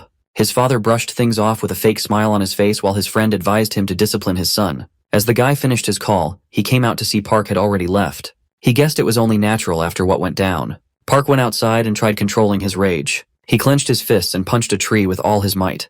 The protagonist realized his mindset was delusional. He thought he was unstoppable, but in the face of money and power, he couldn't do shit.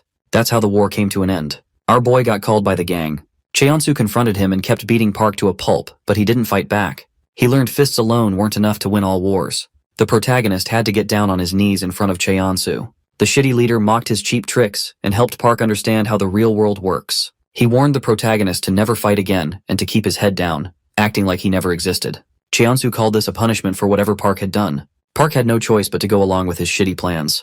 Cheon-soo ordered his men to beat Park up to test if he had really learned the lesson to never fight back. Donghyun finally finished the story and confirmed he had told everything he knew. Choi felt sad for him and explained that this was the reason he tried backing off. He had complete faith in Park, but still believed he might become a burden again. Choi patted his head and tried comforting him, saying she didn't think he was a burden at all and that this time they had her and Junwoo on their side. The girl shared she'd been through quite a hard time as well. Donghyun felt motivated and became determined to reach a different conclusion this time. At Junwoo's office, the guy recalled what had happened so far. He knew Tae-soo was just a cash cow, while Inchin's men were Nexus slaves. He was aware none of their opponents so far were Nexus's actual combat force. Junwoo felt the same about Moon-young. He thought it was stupid to assume the guy could beat Park at his current level, so Junwoo came to the conclusion that Cheon-soo was trying to buy time for a reason. Park got a text out of nowhere. He tried checking it but suddenly saw a car coming his way to end his life. The protagonist barely dodged, but without wasting a second, another car tried the same trick. He barely managed to survive. Someone threw a picture out of the car. Our boy picked it up and found a picture of Choi and Donghyun at the gym. He quickly caught on and guessed Moon-young was behind it. Cheon-soo ordered Moon-gil to help Moon-young, which surprised the guy. The leader clarified he didn't need to do any dirty work. He ordered Moon to just send his guys to back up Moon-young. He asked Moon to lend all the forces he had, but the guy rejected the idea, as he trained all of them himself. He didn't want a shitty scumbag ordering them around, so he decided to take Park down himself. Cheon-soo assured him he believed in Moon, but since they needed to focus on something important right now, this was a horrible time to deal with such a mess personally. Cheon-soo called his plans much more important, and thought Moon-young was good enough for the job. He ordered Moon to focus on the important matters instead, and somehow convinced the guy to listen. Moon agreed, which made his leader feel relieved. At the gym, Donghyun took a shower to feel refreshed. A man sneaked in and somehow opened his locker to find his phone.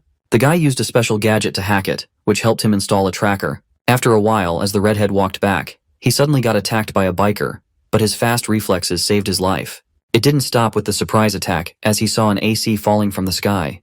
Donghyun managed to dodge it as well. The bikers rushed toward him for a second attack, but Donghyun jumped forward and scared them away.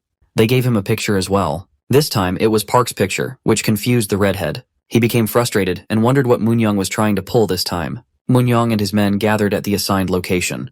Munli opened the door and walked forward. He greeted the shitty scumbag and offered a handshake, but the cocky guy called it stupid and ordered him to just do as he said. Moonyoung began mocking them since they got their asses whooped by the protagonist already. He called the goons useless but hoped they'd perform better under him. Munli gritted his teeth after hearing the insults. Moonyoung didn't stop and mentioned Park was about to arrive soon, so they could watch the shit show from the sidelines. Outside the gym, Donghyun became concerned, so he quickly called Park, but didn't get any response. Meanwhile, Park received a fake picture with a location from Donghyun's own phone. He assumed it was real and became enraged. The guy rushed toward the location to avoid wasting even a second. Donghyun reaches a location he got from Park's phone. He quickly catches up and realizes it was all fake. He begins feeling frustrated and hopes the past doesn't get repeated. Since they were able to deal with Donghyun Kim through their cheap tricks, Moonyoung feels relieved. With a cocky attitude, he believes there's no need for any backup for a guy like Park. Mun Lee calls the guy shameless, and the goons point toward the front gate. The shitty scumbag suddenly begins smiling. He feels great seeing Park again, so he invites the guy to come up and get himself destroyed again. Moonyoung mentions the redhead to anger Park even further. The protagonist sees a huge army of men in his way. One of the guys steps forward for a one-on-one fight as he looks up to Park, but the protagonist ignores his words and wrecks him instantly. Without wasting a second, Park charges toward the army and makes his way through them by destroying the guys with his brute strength. He runs toward the school building in a hurry to save his friend. Moonyoung becomes excited to see Park is still insanely strong. He calls Mun Lee's army horrible, as they couldn't even lay a hand on Park. Mun reveals they're new recruits. He just wants them to face a beast like Park, as it is an amazing experience. Mun Lee assures him not to worry, as shit's about to get serious. Park rushes inside and finds two men waiting for him. They call him an arrogant guy for assuming he can go through them easily. Park warns them to step back as he rushes forward to attack, but the guy easily dodges his attack and grabs Park's arm. He slams the protagonist down and advises him not to throw such shitty punches against the elite force of Nexus. Park hits the wall but tries getting up to face the men. The elite force member calls him delusional. He admits Park's strong but doubts he can win against a gang like Nexus with pure brute strength. He lets the protagonist know there's no need for a war to deal with him, since Nexus has now reached a completely new and unimaginable level. Park manages to get up, so he rushes forward to attack. The men warn him they're not planning on going easy. Both of them call his way of fighting completely trash and start choking the protagonist with their body weight and technique. The elite men reveal they all run on Mun's commands, who's the core of Nexus. They're confident they will steal the victory since he's nothing against real skills. They try suffocating Park so he loses consciousness, but he tries smashing his back on the wall to free himself. The men call it useless, and one of them uses a new technique to continue choking the protagonist. The guy calls his technique Lion Killer. Park begins bleeding from his mouth while the man shares that humans can win against even lions with this technique. The protagonist runs toward a wall. The men call it useless, but he ignores their words and successfully smashes one of their heads on it at the cost of his own. They still keep their shit together to continue choking Park. His eyes begin losing focus, but Park remains determined and pulls the same trick again. He rams both his and his enemy's heads on the ground. They both struggle to contain him but still keep hanging on tightly, so Park smashes his head the third time. The elite force member gets his head wrecked and finally falls down. The protagonist frees himself and easily destroys the other guy as well. Before the fight, Mun Chad made it clear that they can't win against Park. They called it unfair since they already went through insane training to reach this point. But even though he understood them and the determination they had in their eyes, he knew they'd assume they can win.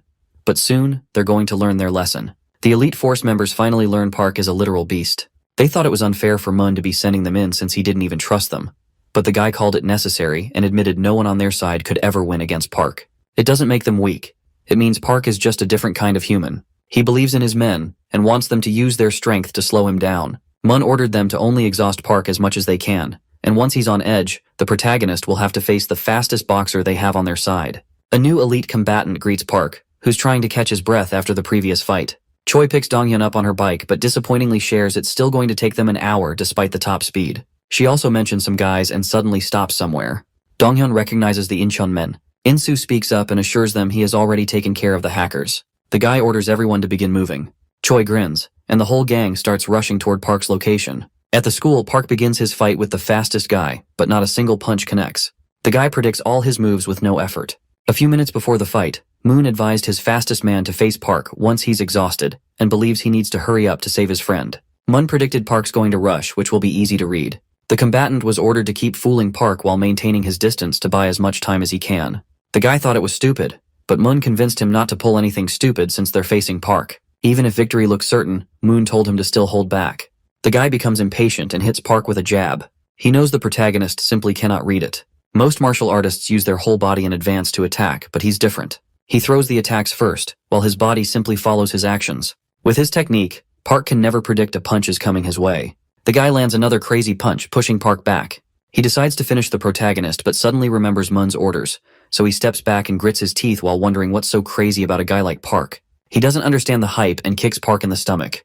The protagonist feels exhausted but continues to attack. No matter what he throws, the combatant dodges it and calls Park nothing more than an animal with no brain. He becomes cocky and assumes he can win, but the guy suddenly hits the wall. He remains calm but admits it's a clever move to push him back like this. Park attacks, but he dodges and smirks as he reveals he doesn't even need space to throw a crazy punch.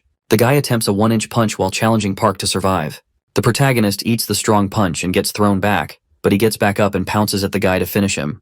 The combatant guesses he doesn't have any brain cells, so he hits Park with the same punch. The guy laughs and wonders if Park never learned about such a famous punch. He asks how shitty Park feels, but the protagonist remains calm and charges at him again. The man becomes frustrated seeing his attacks didn't slow Park at all. He challenges Park to deal with another move and begins throwing multiple punches at once. He keeps on hitting, but suddenly Park grabs his arm and orders him to stop his bullshit. With rage in his eyes, the protagonist begins wrecking the guy. Mun gets informed that the second floor is already down. He was expecting much more, so he assumes the combatant probably forgot his orders and made a stupid move. He decides to forget about it and still believes his man must have dealt some damage at least. Mun has already set the stage on the next floors, so Park has to fight once more despite being injured. Mun is confident Park will start cracking after this. The informant comes up in a hurry and shares that the third floor is already down, which shocks the leader. He wonders if his floor 2's combatant failed this miserably. The guy predicts that since 2 floors have gone down already, a domino effect has begun. The 4th floor gets wrecked as well, which makes Moon-young laugh. He feels good for some reason, and with an evil face, he reveals it's because he's getting to see Mun acting like a wuss. The guy becomes angry and orders the shitty scumbag to take things seriously since Park's going to reach the rooftop in a bit. The cocky guy doesn't listen and advises Mun to think before saying a word. He orders the guy to just sit back with his goons and enjoy him ending Park's shitty life. The informant shares that Park is almost here. On the 4th floor, the protagonist gets attacked by a goon with a knife, but he easily takes care of the guy. Another one charges at him with a weapon, but the beast breaks his arm without showing any mercy and destroys him. He finally reaches the rooftop where Moon-young and his goons stand waiting for him. The protagonist gets to the point and asks about his friend with a terrifying expression. But Moon-young maliciously laughs and reveals the picture was totally fake, so he just walked right into a death trap. A net gets thrown towards Park. He's able to see it coming, but it's too late for him to dodge. The protagonist gets stuck while the goons move forward to beat him to a pulp. He grits his teeth and screams in anger. Moon-young suddenly hears bike noises. He becomes shocked and terrified as he sees a huge biker gang coming towards the school with Donghyun. The redhead asks Choi to drop him, so she smiles and helps him make an insane landing. As he begins beating men to a pulp, the Incheon men join him. Insu orders Donghyun to go forward and save his friend, while assuring they'll take care of the men down here. The redhead thanks them and begins running. Moon-young gets extremely frustrated and calls the redhead a sneaky rat. Insu uses his bike to push the army back so the redhead can easily rush toward his homie. The goons call him a traitor, but the bikers ignore their words and continue to fight. Moon-young's right-hand man joins the army and starts beating multiple men, but Donghyun kicks him in the face, destroying his cocky behavior. While Insu is busy ordering his men, someone tries kicking him, but he barely manages to block it in time. Mun-lee greets him with an arrogant attitude, but suddenly gets attacked by Donghyun. The guy orders the redhead to focus on saving his friend instead, as they have no reason to fight each other. He reveals he's just interested in teaching Insu a lesson. Insu gets ready to throw hands and assures Donghyun to keep moving as he can take care of everything himself. The redhead leaves for Park. Mun feels relieved as he finally gets the chance to take his anger out on Insu. The scar-faced guy goes along with it and gets ready to throw some punches. They both begin fighting. Meanwhile, on the rooftop, Moon-young frustratingly looks down on them, but then suddenly calms down as he's confident the plan will still roll perfectly. He orders his goons to finish Park, so they start hitting him with wooden bats. Park almost destroys the net while eating so much damage. Moon-young calls his goons crappy and moves forward to attack the protagonist with a bat. Park finally frees himself, but the shitty guy thinks it's too late. He swings his bat with everything he has, but Park manages to hit him as well. The goons grab onto him and try pinning him down while Moon-young loses his patience and pulls out a screwdriver from his pocket, ready to end Park's life. Moon-young rushes forward to gauge out our boy's eyes for looking down on him, but Dong-yeon finally arrives and stops him with a kick in the face. He's a bit disappointed Park's having a hard time with such crappy goons. The protagonist smiles and shares he did his best to save some for the redhead. They both team up and wreck the army of goons with no effort. The tides finally turn in their favor. Moon-young loses his mind and begins gritting his teeth in frustration. He becomes determined to take his revenge, so the guy starts tying a rope around his wrist. He pounces at Dong-yeon and drags him down with himself, jumping off the rooftop. He throws the guy down and grabs his rope, but the redhead manages to grip his foot tightly. The crazy guy begins acting like an animal and hits Dong-yeon's head, trying to free his grip. He calls it punishment, and warns the redhead to never look up again, as scum like him are only worth crawling on the ground. Dong-yeon steps onto the wall and pushes it with all his power. He mocks the shitty villain and destroys the window to land inside while Moon-young hits the wall head first. He gets his face wrecked, but as he gets pulled back onto the rooftop again, the shitty villain becomes terrified to see Park pulling his rope. The protagonist, filled with rage, becomes determined to teach him a lesson. Moon-young tries to free himself, but Park pulls him so hard he flies back at him. The protagonist smashes his head with a punch and sends him flying again. He pulls the rope once more and continues to destroy the shitty villain for good. Dong-yeon appears and stops him. He understands Park's rage but wants to settle his scores as well. The protagonist gives him 5 minutes, which puts a smile on his face. He confronts Moon-young to settle old business. The trash scumbag frustratingly tries to fight back and wonders if they think they're some heroes with him as the villain of their story. He hits Dong-yeon and calls them losers who couldn't win because they're weak. The guy thinks it's unfair for them to take such a shitty revenge over what happened in the past, but Dong-yeon wrecks his face and orders him to shut his bullshit. He continues kicking Moon-young and lets him know he never won. The redhead calls it cowardice and makes it clear that he's a huge trashy scumbag. Park ends up punching Moon-young. The redhead gets annoyed and orders him to step back since his 5 minutes are not over yet. Park apologizes as he couldn't hold himself back, so they both begin beating the guy together. Moon-young becomes terrified and tries stopping them, but it's too late as they both completely wreck his body and destroy his teeth as well. Moon-young grabs the redhead's leg and begins begging for his life. He promises he's never going to stand against them ever. The guy becomes desperate and begs them to let him slide once. Park knows it's bullshit, so he hands over a metal rod and makes it clear that they're not letting him blab out of this one. Dong-yeon grabs it, and despite Moon-young's continuous begging, he grips the rod tightly and almost hits his leg. The pathetic trash cries and screams but suddenly realizes he didn't get hit. The redhead looks down on him but thinks it's enough as he doesn't want to drop as low as the shitty villain. He looks back and watches Park using his insane strength to demolish Moon-young's knee. With eyes filled with rage, he feels unsatisfied going home without destroying the scumbag's life. The men outside the school notice Moon-young's trash body hanging from the rooftop. Moon smiles and guesses it's over. He and his goons raise their hands and accept defeat. The guy excitedly reveals he will continue this some other day. Insu catches a breath and orders his men to stop fighting. On the rooftop, the redhead wonders who's their next target. Park reveals he's going straight for the leader, Cheonsu, next. At the hospital, Moon-young sits in his wheelchair in a pathetic state with bandages all over his body. Elsewhere, at a school, a few men gather with weapons to slow down Park. The leader orders them to get ready as the protagonist enters the school.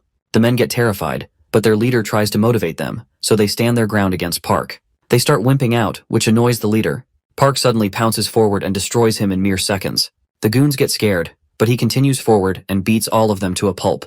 Park sends the picture of the goons he wrecked to Choi. She laughs and shares that he's done dealing with the school. She gets surprised as she gets a positive report from both Insu and Dong-yeon as well. Junwoo ignores her words and keeps on thinking, which annoys the girl. He asks for some space and reveals he's almost done reaching the conclusion. Junwoo's eyes widen as he suddenly cracks the case. He gets up in excitement and finally understands it. She asks what's wrong, so Junwoo frustratingly reveals he knows what Cheonsu's trying to pull. It's the Pascal, a game that made its way to the top in only a few hours after release. He finds it suspicious that the traffic is still being generated even after a whole week. Because of this, the shares of the game have increased by 600%. Choi doesn't understand what he's trying to say, so Junwoo makes it clear that Nexus is behind all of this. At Cheonsu's office, Moon reveals he learned that the protagonist and his men are going around conquering all the schools one by one. People believe Nexus is laying low because the gang is too wimpy. As things are going, they will slowly lose all the control they have. Moon believes it's time they take action against this. Cheonsu understands his words and asks Lion about something. He replies that exactly 7 days later, their plan will become successful. Cheonsu orders Moon to just back down for a week and avoid wars with the enemy. He guarantees everything will be dealt with in a week. Cheonsu wants to avoid taking action against nobodies. He's confident that in just a few days, they'll have 100 billion won to their name. Cheonsu shares he still believes in Moon, so the guy thinks his leader is aiming for a better plan to ruin Park's progress. He puts his trust in Cheonsu Kim. At Junu's office, Choi assigns a few schools for Insu and Park to take care of, and as for Dongyeon, she decides to assign Dongtaek High, a school led by Baekhyun Choi. She explains there's nothing extraordinary. The guy just has an MMA background, but it will be effortless for Dongyeon. She finishes things for today, and wishes them good afternoon with a smile. As they all leave the place, Dongyeon catches on and notices Choi's unusual behavior. When she's about to leave on her motorbike, the guy stops her and asks if she's sure about what she said since the guy she mentioned is from her own school. She's surprised he has a working brain. The girl hands him the helmet and invites him to ride with her unless he has other plans. They both reach a new place, so she begins her story and mentions someone who was a part of Nexus. Choi brought up her past as well. She learned her father was trash who ran away with a woman he was cheating on their mother with. Choi's mom ended up working day and night to support the whole family. Things kept getting worse, so Choi began despising her life. She wished she'd stop skipping school so much, but the woman was totally powerless. Her brother felt concerned about everything as well. Choi began hanging around with people who had similar shitty lives. She felt a sense of belonging and finally found people she could call her friends. She kept engaging in weird activities but trusted them to always have her back in it. Choi ended up getting taken by the police one day, so her teacher came to pick her up. She advised him not to waste his breath as she was dropping out soon. The man didn't care about her business, but he found it weird as she had insanely good grades for someone who didn't want to continue studying. He advised her to study even harder, but she called it pure luck and tried brushing it off. The teacher didn't agree and reminded her that most kids can never score 80% from pure luck. He gave her all the books she threw out earlier, but made it clear he didn't care about it. He allowed her to do whatever since it was her own life, but he ordered her to keep her shit together at least till she actually dropped out. He began leaving and advised her not to pull stupid shit again in front of the police. Choi took his words seriously, and later that night, she sat on a bench near her gang and began reflecting. The nearby activities caught her attention. A musclehead blondie slapped some kid over money. They started shaking in fear and promised they'd do better, but the guy was too furious. He had no intentions of letting it go, so the guy just opened his pants zip and began peeing on the innocent students. He laughed maliciously, but Choi had enough of his crap, so she got up and threw her helmet towards the blondie. She called them crazy as they went too far with literal kids. She believed they crossed the line. The blondie began bleeding from his head and felt enraged. The shitty goons grabbed her hair and started surrounding her instead. One of them slapped Choi and ordered her to shut her crap. The blondie frustratingly wondered why she was trying to act like a hero. She felt the pain in her cheek but suddenly noticed a single man beating the gang all by himself. The guy used a bat to destroy multiple men. Choi recognized he was her little brother. She became confused while the goons charged at him to teach the guy a lesson. He didn't lose against anyone and easily won against the lackeys. The brother used Choi's helmet and destroyed the blondie effortlessly, shocking everyone. He got up and coldly announced he was the district's new leader, Baekhyun Choi. Choi and her younger brother had nothing in common. She was rebellious, but he used to do his best to become a better son. But he ended up becoming the target of Nexus. A gang member began beating the crap out of him. The trash goon saw the brat backing off, so he repeated his words about Baekhyun's sister. The guy kept on rambling, but Baekhyun became so pissed, he moved forward to throw a punch. The gang member dodged it easily and punched Baekhyun to teach him a lesson. Poor Baekhyun didn't get the opportunity to live a normal school life. He was aware no one was coming to save him, so the boy pounced onto the Nexus goon, and since he had no choice left, he used his teeth and ripped off the scumbag's nose. Baekhyun lost his shit and challenged everyone to never mess with him. The goons charged at him, but he confidently faced them all. Soon, the rumors about his fights began circling throughout the school. Out of nowhere, a Nexus member came and invited him to join the gang. He joined Nexus and became unstoppable, but then one day things changed. As he was walking home, he saw his partner, who warned him about a trap. But the guy stood confidently despite seeing multiple men charging at him. He wrecked one and made it clear that he was never going to run away. The fight continued for hours, and he finally fell down against the shitty goons. They stomped his face, but the guy couldn't move anymore. He became frustrated as he realized he was finished, but then Cheonsu came and saved his ass. The leader called Baekhyun amazing for holding out despite such horrible odds. He smiled and ordered Baekhyun to drop the formalities. He felt inspired. The goons got terrified seeing Cheonsu, but they decided to take him down as well. All his life, Baekhyun despised seeing people's backs. His sister and parents were all shitty people. Everyone he had in life was a cowardice rat. But everything changed for him when he saw Cheonsu in front of him. Everyone charged at once, but Cheonsu beat them all effortlessly. Baekhyun's eyes began burning with determination again. He decided to follow Cheonsu for his life purpose. Choi confronted him about his decision later, but he didn't care about her words at all. He revealed Cheonsu himself chose him, and he was only here to fulfill Cheonsu's orders. He made it clear to never get in Cheonsu's way, and announced he'd kill the person with his own hands if it came to that. At the pool club, Baekhyun addressed the issue of a huge number of dumb brats who didn't know they were supposed to fear Nexus. He believed it was because of zero support from the teacher's side. The guy called them wimps for not cooperating and wondered why they acted so carelessly. He decided to end their nonsense and ordered them to cooperate with whatever plans he would suggest. The teacher spoke up and made it clear that the teachers didn't care about his shitty orders. Baekhyun coldly asked if they had a problem.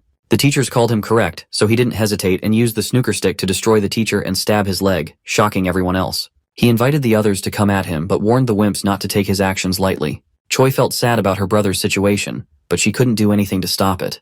The teachers started getting tormented every day. Baekhyun kept destroying their lives in a shitty manner. Most teachers in the district gave up and left the schools. Choi's homeroom teacher was surprised teachers would leave for such a cause. He was ready to throw hands if he ever needed to confront the student himself. He guessed the teachers could avoid all the issues by resigning, but he was worried about his students who were continuously getting death threats from the gang.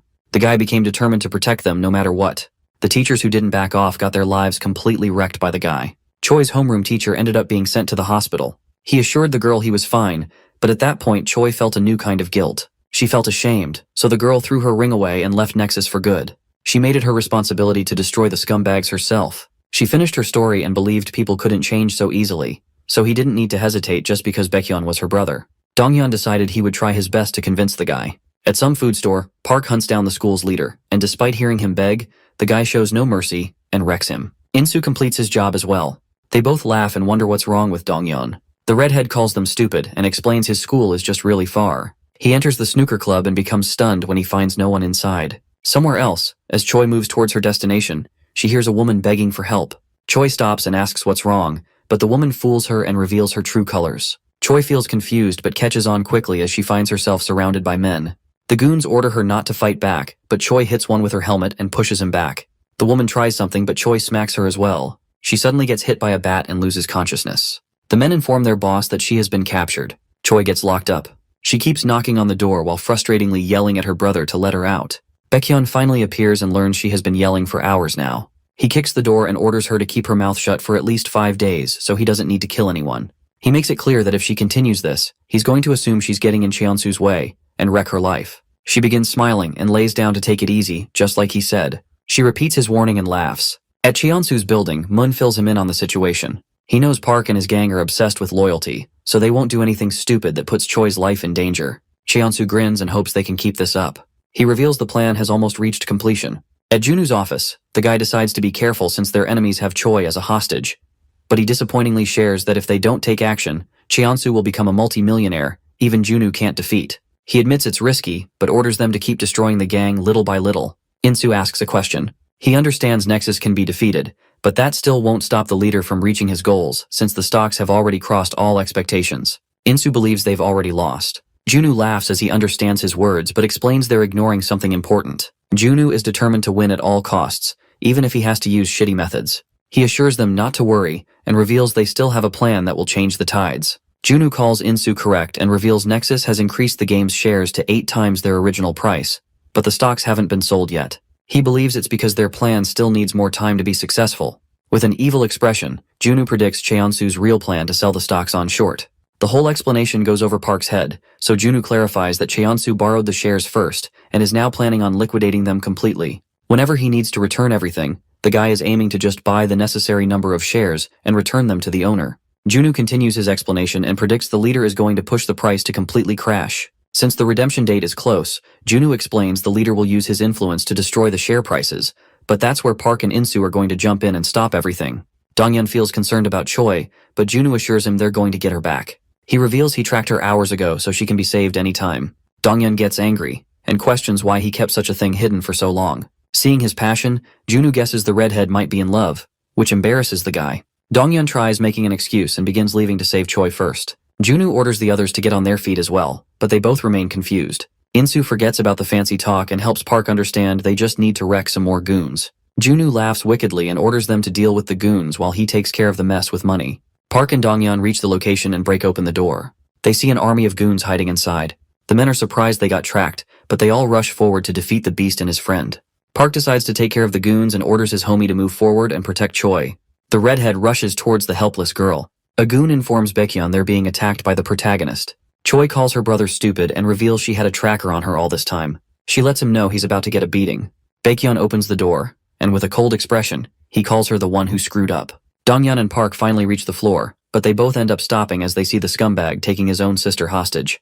Baekhyun warns them and orders them to just leave, which frustrates the redhead. He glares at the guy. Baekhyun suddenly gets his ass slammed on the floor by his sister. She reminds him she isn't as weak as she looks. Donghyun takes the opportunity and moves forward. He throws a crazy punch, sending the guy backward. Baekhyun starts feeling shitty. He admits he made a mistake underestimating his sister, but since he doesn't want anyone to wreck Cheonsu's plans, he becomes determined to destroy the guys. Baekhyun throws a window toward the redhead. The guy mocks him for his cheap tricks, but Baekhyun grabs his face and corrects him, saying it's called strength. He almost wrecks Donghyun's face, but his punch gets dodged. The guy keeps throwing attacks continuously, but the redhead sees through everything and remains unscathed. He throws a kick and wonders who labeled this crap strength. Donghyun guesses it was their shitty leader. He tries explaining the guy is only using Baekhyun for himself, but Choi's brother keeps on glazing him and punches the wall in anger. Donghyun decides to teach him a lesson, so he hits the guy with a kick and throws him backward. The redhead calls him the biggest glazer. He knows Baekhyun has gone through tough times, but this is probably not what he wants to be. He reveals the harsh truth. Cheonsu probably doesn't give a crap about Baekhyun. He was only sent here to buy time. Donghyun tries to wake him up and questions why he's such a simp for Cheonsu. Baekhyun still doesn't understand, and in a desperate attempt to win, he charges forward. But the redhead destroys him instantly. He doesn't know what Baekhyun saw in his life but believes he's on the wrong path. This is hard for the guy to believe, as he had no other choice than to be a strong beast for survival. His leader helped him find a proper path. Baekhyun already knew he was doing terrible things, but that didn't matter because he had already decided to walk behind Cheonsu. Even if it's depressing or hard, he was happy to walk the road for someone who came into his crappy life and became the hope he always needed. Baekhyun stops them and starts screaming in rage. Choi grits her teeth, seeing his desperation. As her brother charges forward to attack, Donghyun wrecks him and hopes he stops, as it is getting depressing. Baekhyun clings onto him to keep on standing, but the redhead knocks him out. He still grabs Donghyun's leg with whatever power he has left and tries stopping them, but the guy gets stomped in the face. Choi's head starts going through all the memories. Her brother gets up even after so much beating. Donghyun feels a bit annoyed, but Choi stops him and steps forward herself. She slaps her brother, and with tears in her eyes, orders him to wake up. Choi reminds her that Nexus destroyed her friend's knee. Park's life got ruined through insane lawsuits, and Junwoo lost his precious friend and family. She helps him understand her shitty gang will someday betray him and destroy his life as well. She apologizes for what happened and begs him to change. Donghyun supports the girl and believes he should try harder to fix his own life. The redhead moves his hand forward and tells Baekhyun he can still change and start from zero. The desperate guy holds Donghyun's hand but suddenly pulls him in and attacks. He begins acting like a total animal and lets them know he's never betraying his leader. Baekhyun jumps through the window and escapes. Choi feels frustrated, but Donghyun assures her the punch didn't even connect. He's honestly more worried about her brother because once Cheonsu loses his shit, Baekhyun's whole life will shatter again. At Cheonsu's building, the leader observes his men selling short and learns their progress today is at 20%. Lion is amazed by how fast it's dropping. He feels bad for the people losing their money, but Cheonsu doesn't care one bit. He praises everyone and stops for today. But as he's about to leave, a trader begins screaming as he sees a 6% gain. They begin losing money, which shocks the leader. His men believe someone is manipulating the market from the outside. Somewhere else, Junwoo sees through their whole scheme and easily sets the tide in his favor. With an evil expression, he reveals Cheonsu is dead if the price begins flying. Cheonsu's men begin panicking, seeing the price soaring high. They hope it maintains a downward trend, but they finally lose their shit as the price crosses 18%, and the trade closes. Lion's face becomes colorless. He starts getting calls while the traders find it hard to imagine someone could manipulate the price like this. They can't believe it's possible, but Junwoo smiles at his place and somehow makes things possible. Cheonsu's anger becomes visible. He finally loses his patience and suddenly sees Baekhyun trying to enter. The guy calls Cheonsu and requests more backup while promising he will take care of it. He feels glad his leader is listening, but Cheonsu kicks him in the stomach and turns the guy into his punching bag. He sends Baekhyun flying and calls him worthless since he didn't fight till death to buy them the time they needed. Cheonsu orders Mun to listen and admits there's no other way for him to win besides getting his own hands dirty. He tells the guy to gather all the chapter leaders. Mun becomes excited as he understands what's going on. Cheonsu calls him correct and gets ready to deal with the protagonist himself. The next day, Cheonsu's trader is shocked as he sees the news about Pascal's partnership with Junwoo's corporation. The trend keeps rising, and everything goes according to Junwoo's plan. Cheonsu finds it hard to stop laughing and wonders what his enemy will do after this if they even have any cards left to play. Outside a school building, Cheonsu greets his army, the elite force of Nexus. Leaders from all the chapters gather in front of their leader. He decides to keep it simple and reminds them it only took 2 years to conquer all of Korea. They were able to make a name for themselves and gather money, but he knows everyone's already aware of Park's return. Because of the protagonist, more and more people are trying to get in Nexus's way.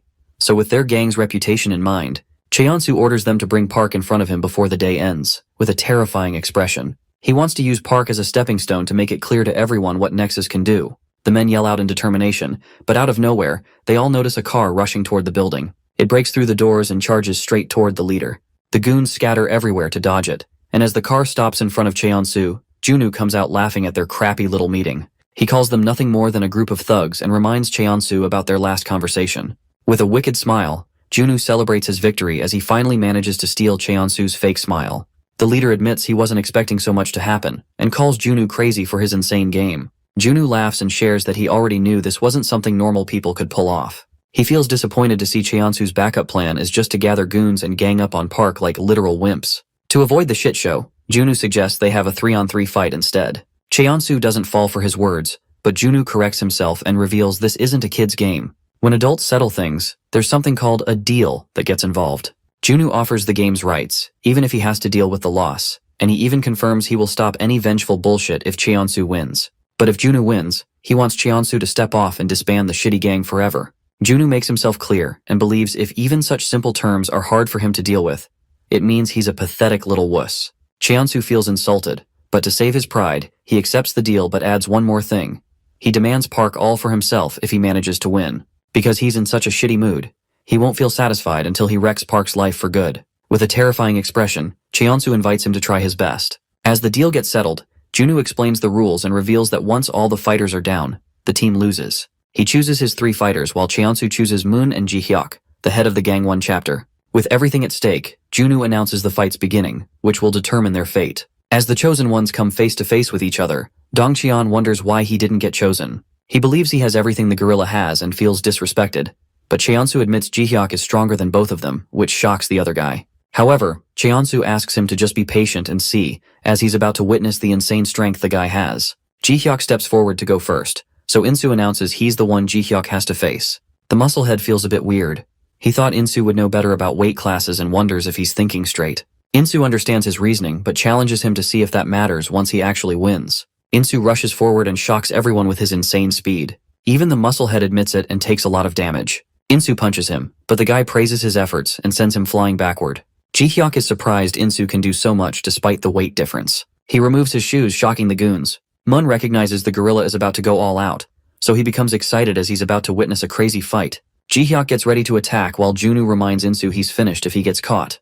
The guy gets it but ends up lowering his guard while speaking. He gets caught by the musclehead, who reveals he's putting respect on Insu's name by going all out. He slams the Scarhead on the ground, wrecking his back. Choi asks Insu to remain cautious as they all watch the gorilla picking him back up. He slams Insu back on the ground twice. Before the fight, Junwoo told Insu his chances of winning were extremely low. He explained Ji-hyuk was a literal fighting animal, and rumors even say he ripped apart a huge tree with sheer strength, both in mass and talent. Junwoo called him better than Insu, so the guy wondered if he should just drain him out. Insu frustratingly got up and made it clear that he would do his absolute best, even if winning was impossible. Junwoo wondered why Insu got so riled up, as he was expecting the guy to steal the victory since he's paying a shitload of money. Junwoo advised him not to feel hopeless and, with an evil look, believed there's definitely a way for a man to destroy even a fighter bull. In the present, Insu kicks the guy's stomach and frees himself, frustrating the goons.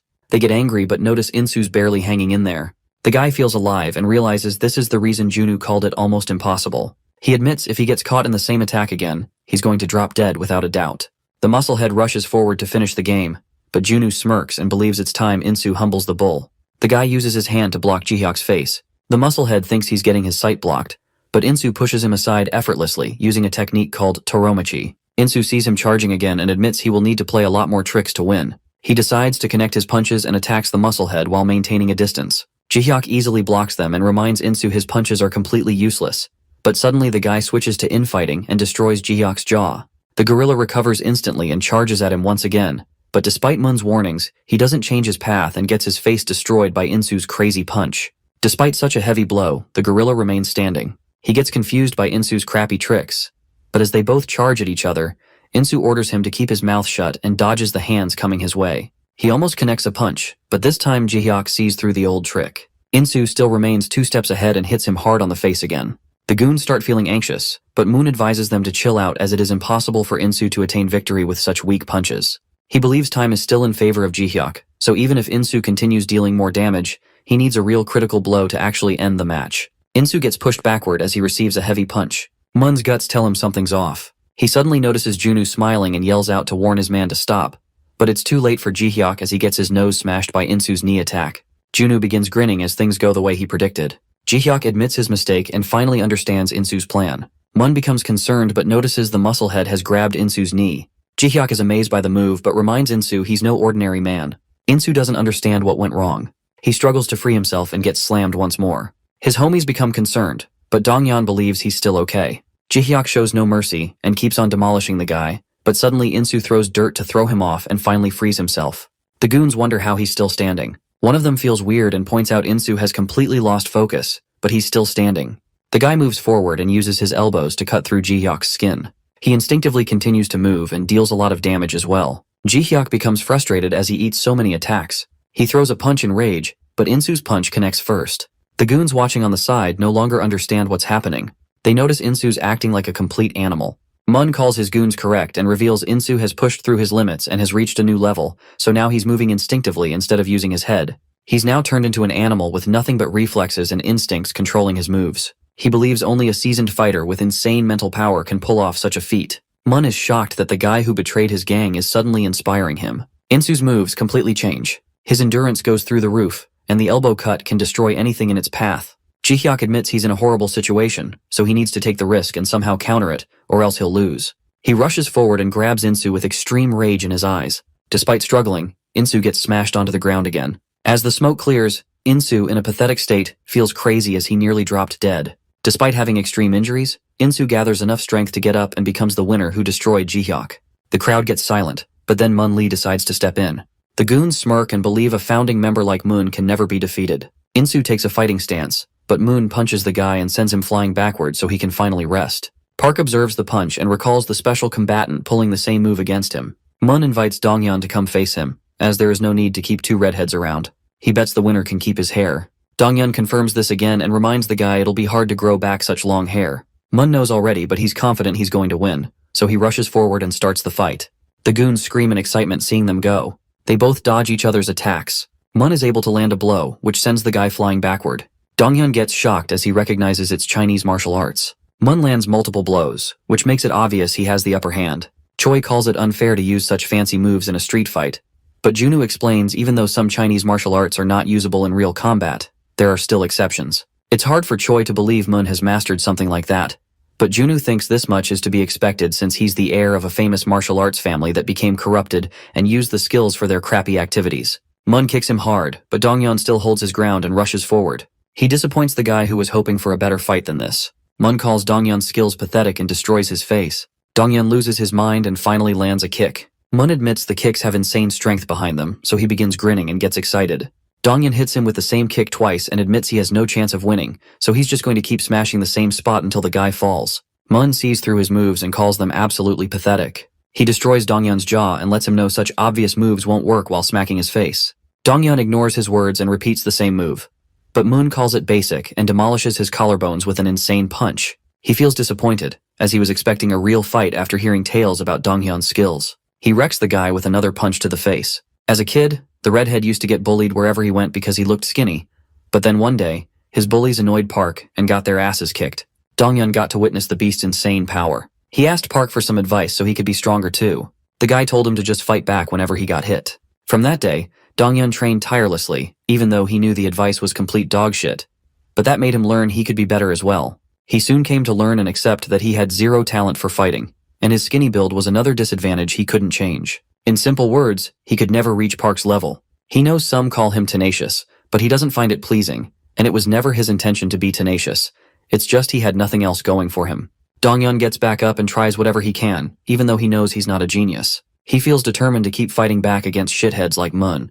He kicks the guy and remains tenacious until it turns into a talent of his. He finally wakes up and announces it's his turn to beat Mun's ass. Mun falls to his knees as his bone cracks from the kick. He finally understands why the guy kept hitting the same basic move over and over again. Mun tries, but he's unable to move his legs. Donghyun shows no mercy and begins smashing his head. He keeps punching the guy and challenges him to repeat his insults again. Donghyun mocks his cocky behavior from earlier, which frustrates Mun, but Donghyun doesn't let him go. He smashes the guy's face with his knee, shocking the watchers. Mun keeps blocking the punches and finally gets an opportunity to attack. He pushes Donghyun backwards and gets tired of his bland moves. He calls Donghyun a pathetic trash with no talent. It's hard for him to accept that he could ever be defeated by someone like Donghyun, but the redhead shuts his mouth as he throws another attack. Mun pushes him back, but the guy rushes forward to attack again. They both keep exchanging insane blows, making the watchers anxious. Donghyun keeps hitting the same spot and cracks Mun's arm as well. The guy gets completely wrecked by Donghyun. He still doesn't believe he's about to lose against a talentless trash. Mun's prestigious family survived for decades thanks to the techniques passed down through generations. As he was chosen to be the next ruler, he determinedly trained his whole life, but he quickly realized he had nothing special going for him. Mun was also talentless and had nothing to match the family's standards. He became the cause of shame and humiliation for his family, but he remained determined and pushed himself through rigorous training that no normal person would even consider. After working so hard, he thought he could finally lead the family, but one day he learned that working hard was nothing but the bare minimum. His father brought in some kid to replace him as the leader. He was in disbelief, but his father helped him understand that they needed talent to keep the family alive, which he didn't have. The father blamed everything on Mun's past life and ordered him to just piss off while the boy could take over his position. Mun became frustrated and stood against the decision. He worked too hard to change. He begged for another chance, so his father challenged him to defeat the kid if he wanted to keep his precious position and honor. Mun agreed to it, as things were unfair for him. But when he faced the kid, he finally learned that a talentless guy like him was useless. He just couldn't believe it, but he had no other choice but to leave. With the fire of revenge burning in his eyes, Mun became determined to prove that talent could be defeated with nothing but pure hard work. He wanted to prove this to everyone. That's when Mun met Cheonsu, where he faced the second unconquerable obstacle. He challenged the guy to a fight after feeling pissed off. Cheonsu effortlessly wrecked him. He tried to stand his ground against the guy but learned that Cheonsu was another crazy genius. He wondered if this was a sign for him to accept defeat. The guy became frustrated, and in a desperate attempt to win, he rushed towards Cheonsu and tried throwing a kick, but got his ass handed to him by the genius. Cheonsu's face got scratched, which was something rare for him. He praised Mun for his effort. This riled up the guy even more, so he got back on his feet and rushed forward again. He stopped his punch midway after hearing Cheonsu calling him strong. Cheonsu hoped they could be friends and offered a handshake. For the first time ever, Mun heard someone calling his pathetic ass strong. That's how he began working under Cheonsu, and with time and continuous effort, he became even stronger and reached the position he's in right now. Mun thinks the stakes are too high for him to back down now. He keeps exchanging blows with the redhead. As they fight each other, the watchers get concerned, as they believe both guys will come out injured, no matter who steals the win. Junwoo grits his teeth as he feels helpless. Choi frustratingly orders him to pull back Donghyun, as he could get injured again, but Park stops her and believes it's a matter between the two of them, so no one besides them can stop what's happening. She still feels worried, as she thinks the fight has gotten out of hand. Donghyun and Mun keep fighting each other. They both realize the force that's helping them move forward isn't any talent or strength, but pure tenacity and focus. It's the result of whatever they've both gone through in life. Donghyun remains determined to keep standing. As they both go all out and punch each other at the same time, the audience is shocked to see they've both lost control over their bodies. The guys drop to their knees, and the match turns into a double knockout. Cheonsu grabs Mun's weak body and lets him know he was really strong. Park assures Donghyun to leave everything to him. They both get up to put an end to the shit show.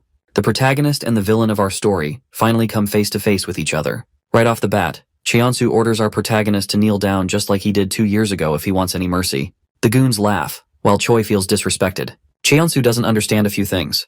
He points out that Park has finally gotten his hands on some money and even made friends. So why is he still so obsessed with Nexus? Cheonsu wonders if Park thinks of himself as some protagonist who needs to constantly chase more. Junwoo feels angry as he remembers what happened clearly. Nexus made him go through extreme pain and suffering, the hatred, and the injuries that took time to heal. Seeing Park's terrifying expression, Cheonsu assumes it's their way of letting the frustration out. The protagonist calls him correct, and charges forward to land an attack. Cheonsu calls him a musclehead, and as the fight begins, the goons get excited, witnessing the final battle. Cheonsu dodges the punch and flips backward to kick Park. He sees a kick coming his way but easily dodges it with his fast reflexes. Cheonsu's glasses believe no one can match his speed. Park believes it's not only speed but that Cheonsu is hiding something more terrifying. The protagonist receives a punch, but Cheonsu doesn't stop and keeps delivering more blows. Choi finds it hard to believe someone can overpower Park. Junwoo grits his teeth in frustration as well. Earlier, when he was trying to come up with a counter against Cheonsu, everyone told him the same thing. They revealed that Cheonsu fights as if he knows what the next move will be, but it's nothing like a prediction. It's like he can see into the future. Junwoo called it bullshit and believed they were overhyping the guy, but now that he's witnessing it himself, he's starting to believe Cheonsu might actually have foresight. As the protagonist keeps getting punched, Junwoo is unable to find any other explanation since fighting against Park is no joke. Cheonsu pushes Park backward and admits he's skilled, but Cheonsu lets him know his strength and adaptability alone are never going to help him win this battle, because Cheonsu reveals he's able to see through everything about the protagonist. Somewhere else, Lion Kim picks up a call and someone asks about the situation. The guy already knows things are going horribly, while a mysterious woman believes he has a habit of making things hard instead of sticking to proper progress. Another unknown man asks about Cheonsu. Lion replies he's still not finished but assures the guy Cheonsu is a great partner, so he deserves a second chance to prove that he's valuable. The protagonist faces the final villain. It starts to rain, but he continues to fight. As he's about to land his punch, Cheonsu calls it a readable move and easily dodges. He reveals he's able to see through any opponent and kicks Park away. The protagonist falls to his knees and barely dodges the attacks coming his way. Cheonsu stomps his face and sends him backward while remaining unscathed. Cheonsu reminds him he's nothing special, even though the people around him praise the guy a lot. He makes it clear to Park that he's just a nobody. Dongyun knows he's in no position after he almost lost, but he doesn't want the protagonist to lose as everything is on his shoulders right now. Park suddenly screams and shocks the goons. He removes his jacket and finally gets serious just to humble Cheonsu. The Nexus leader feels a different vibe coming from him. The protagonist charges at him and throws a punch, but Cheonsu dodges it effortlessly and calls himself wrong, as Park's movements are still readable. Cheonsu sees a left punch coming, so he gets prepared to counter it, and lets the protagonist know his efforts won't change anything. Park screams again and breaks Cheonsu's guard. He hits the guy in the stomach and finally deals some damage. The tides finally shift as Cheonsu starts getting cornered by Park. He's still able to read Park but doesn't understand what's stopping him from countering. Cheonsu learns the protagonist was holding back all along as he's unable to handle things anymore. Choi feels shocked and wonders what's happening. Junwoo explains Park was just holding back so his opponent doesn't die, but it feels like he has stopped caring about it anymore. The protagonist's father was a gym owner. He used to get requests from trainers to enroll his son, but he always rejected them. One day, a guy asked what the reason was behind stopping Park from training. His father lived his whole life doing martial arts and would get stuck in weird situations quite often that would push him to fight someone. Sometimes, he would lose his patience and start seeing hundreds of possibilities to destroy his opponent and wreck their lives. But that's the reason he decided never to have his son train anything, because the father knew Park was a special kid born with insane strength. Even a small mistake would send him straight to a lifetime in jail. Choi is shocked to learn Park was hiding this much power, but she doesn't understand how he managed to reach this level without real training. Junwoo smiles and explains that despite not going through any real training, Park has gotten stronger through real combat. He's a literal beast with insane adaptability. As the protagonist faces Cheonsu, he hits the guy with his knee and wrecks his face. Cheonsu is sent backward, and as he notices his head spilling blood, his eyes widen in excitement.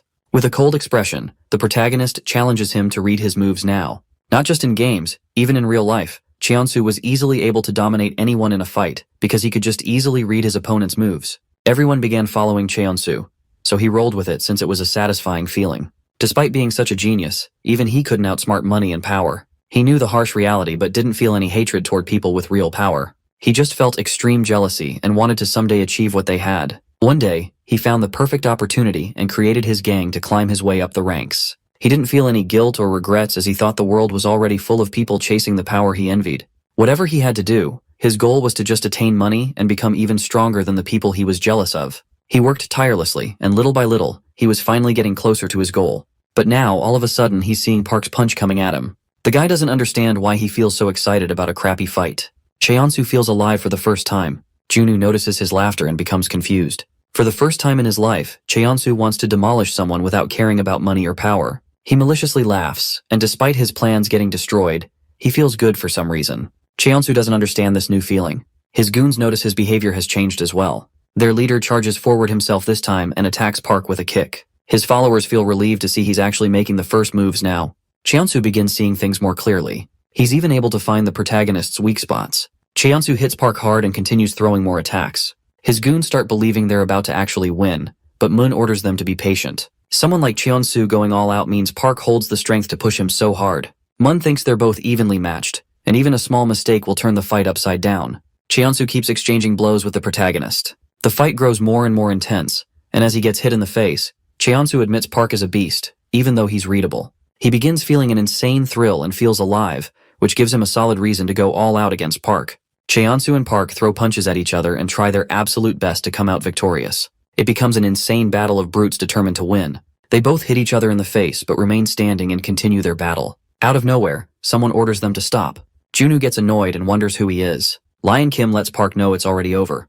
Cheonsu orders him to back off, saying he hasn't achieved victory yet, but the guy calls him wrong and believes he already lost the war as soon as he got reduced to such a pathetic level. He needs to stop now. Park wonders who he is. With a terrifying expression, he orders the man to just back off. But Cheonsu removes Park's hand and despite feeling frustrated announces the gang has been cancelled, shocking everyone, including Park. Junwoo doesn't accept such a half-assed outcome. He's still not satisfied, goes against the decision, and frustratingly screams. But Lion laughs it off. He helps Junwoo understand he already got what he wanted since the gang has been destroyed like he desired.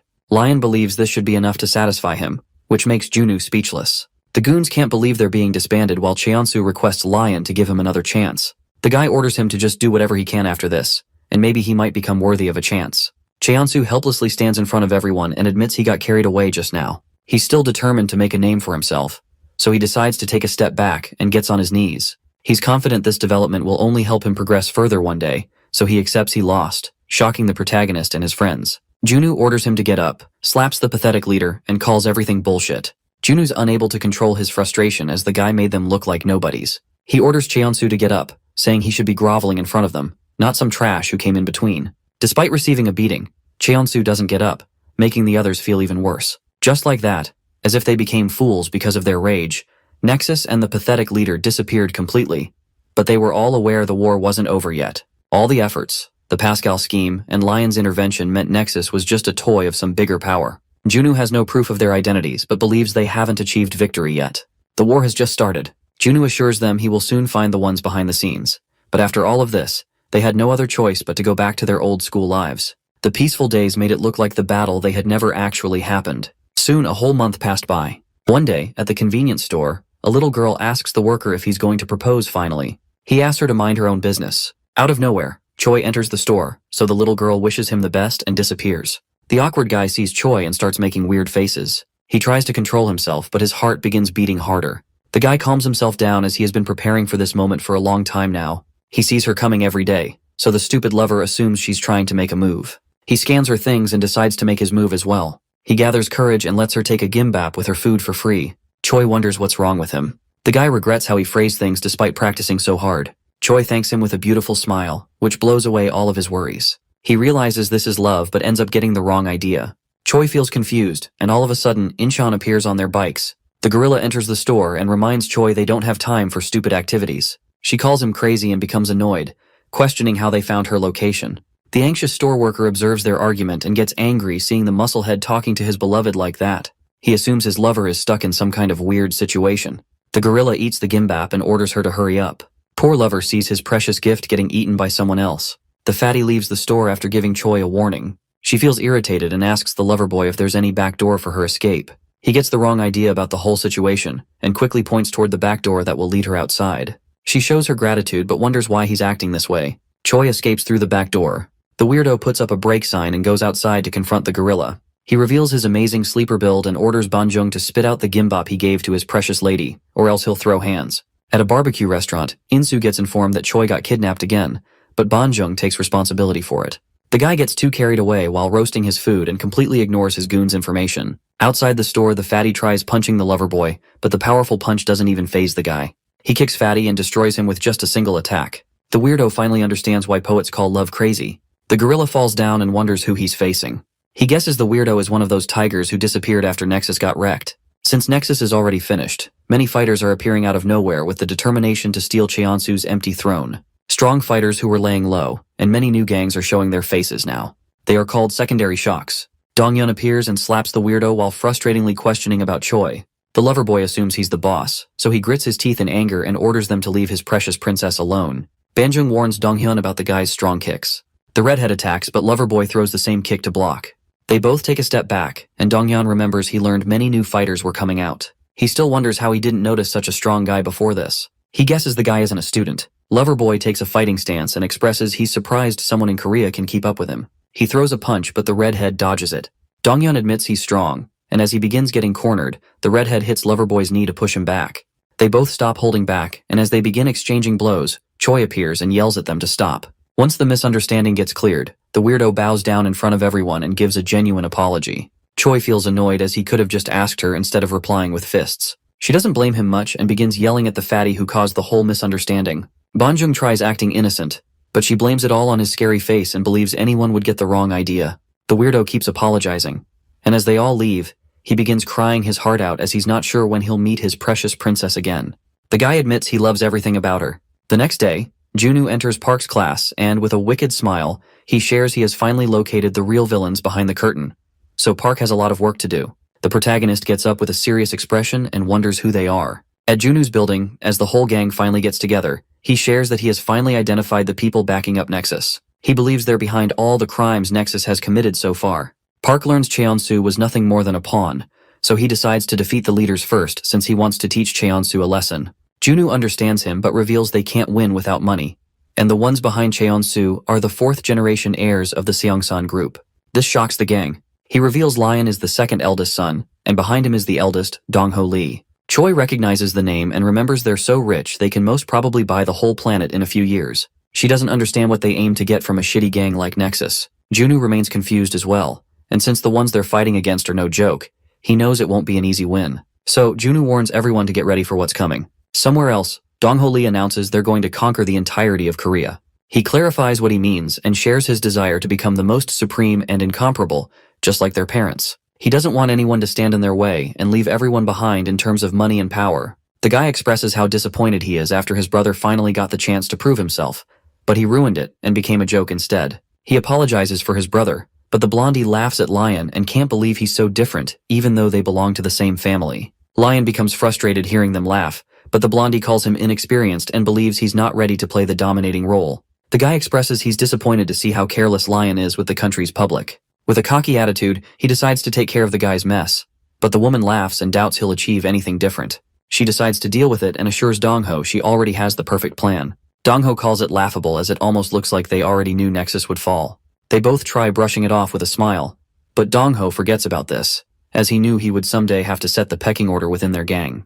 The blondie wonders if he's trying to have a four-sided battle. Dong-ho calls him correct, and announces that whoever wins gets to lead the generation in terms of both money and power. The blondie feels amazed to see his confidence, while the woman calls it a good opportunity, so Dong-ho announces the beginning of their game. At the detention center, Gyubin Yang finally gets permission to leave. The other prisoners are shocked to learn this. They begin chattering about how unfair things are. A prisoner grabs Gyubin's attention to say his goodbyes, while another one mocks the guy and believes he'll be back in a few days.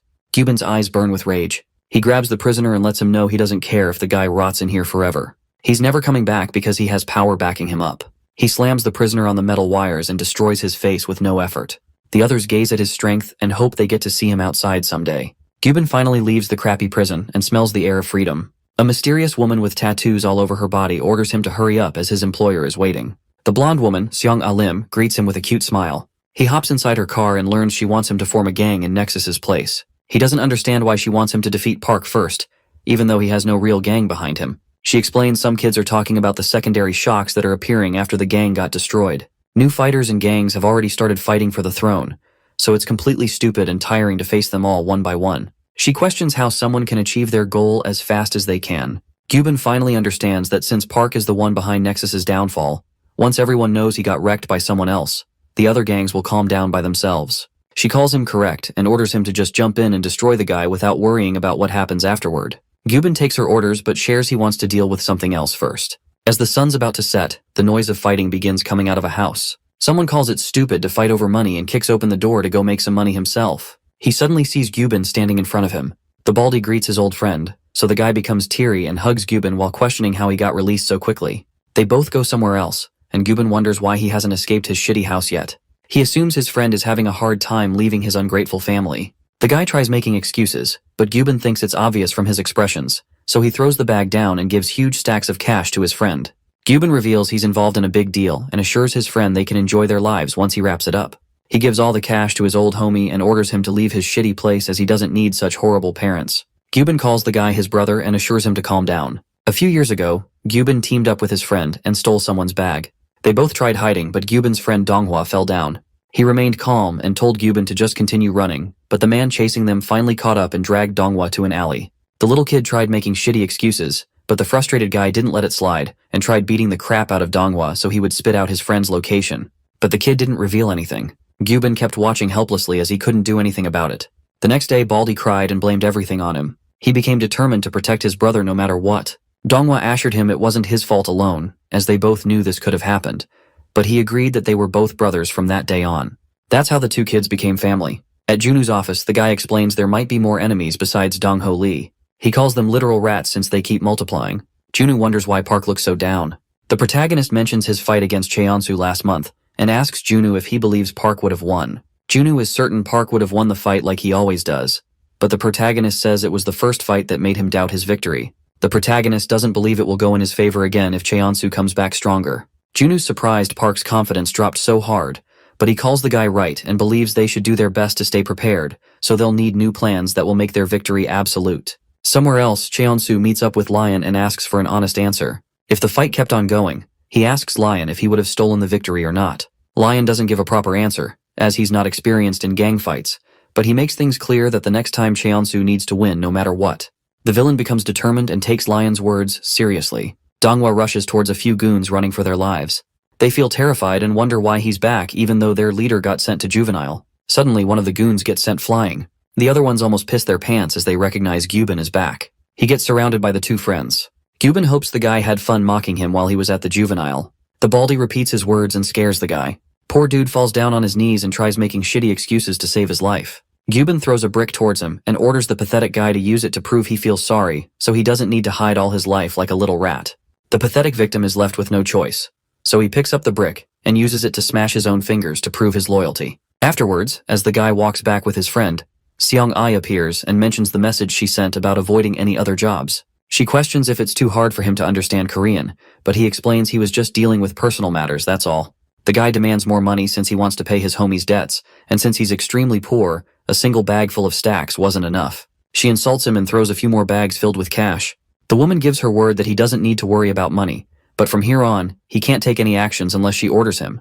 And if he continues doing sideline jobs, she's not going to show him any kind of mercy. Gyubin takes her up on the offer and smiles wickedly. At Junu's office, he explains what's been happening in Seoul. One news is from Myeongdong. The area is usually very noisy and crowded, but these days there are no activities happening. He talks about Gangseo District next and reveals the schools that were attacking each other have suddenly joined forces. They're now known as the League. Junu wonders why the public is having such different reactions seeing two unbeatable beasts arriving out of nowhere. Choi checks the reports and notices the same lover boy she met a few days ago is behind it. She takes charge of Gangseo District as she is sure she has met the guy before. At the convenience store, the weirdo still continues to regret what happened that day. Ever since he fought with Donghyun, his princess stopped visiting the store for ramyun. He accepts a guy like him might not keep her happy, but he still finds it hard to give up on her.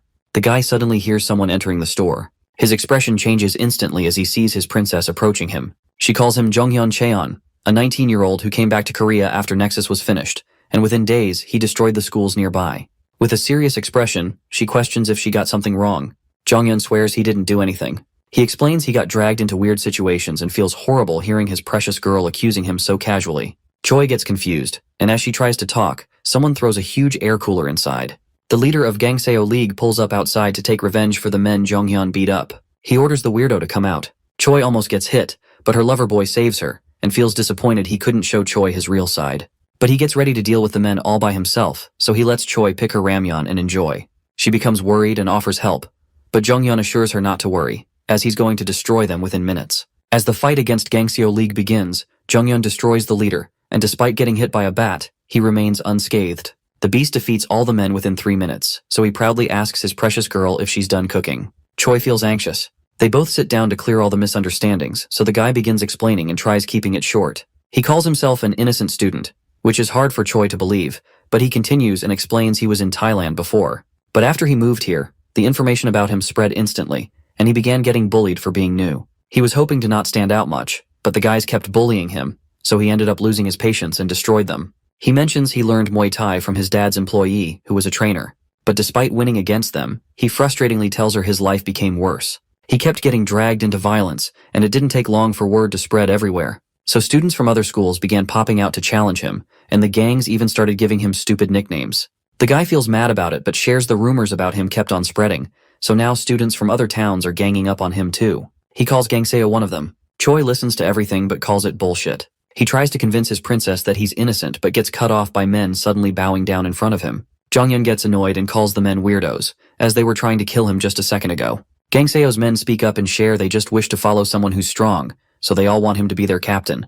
The lover boy wonders how they can call someone sir while they look 49 themselves. The man tells him age doesn't matter, They all wish to follow him because he's stronger, so they request him to become the leader. Jonghyun gets mad at them for pushing such weird expectations every second, but this makes Choi laugh out loud. She calls him a weirdo but assures him she believes in what he said earlier. Since he's not some thug on the streets but knows how to move, Choi smiles and asks him to join her team. She hands over her phone and mentions her boss is a literal cash cow. Jonghyun takes the wrong idea, so he gets on his knees and shows his gratitude while politely taking her phone.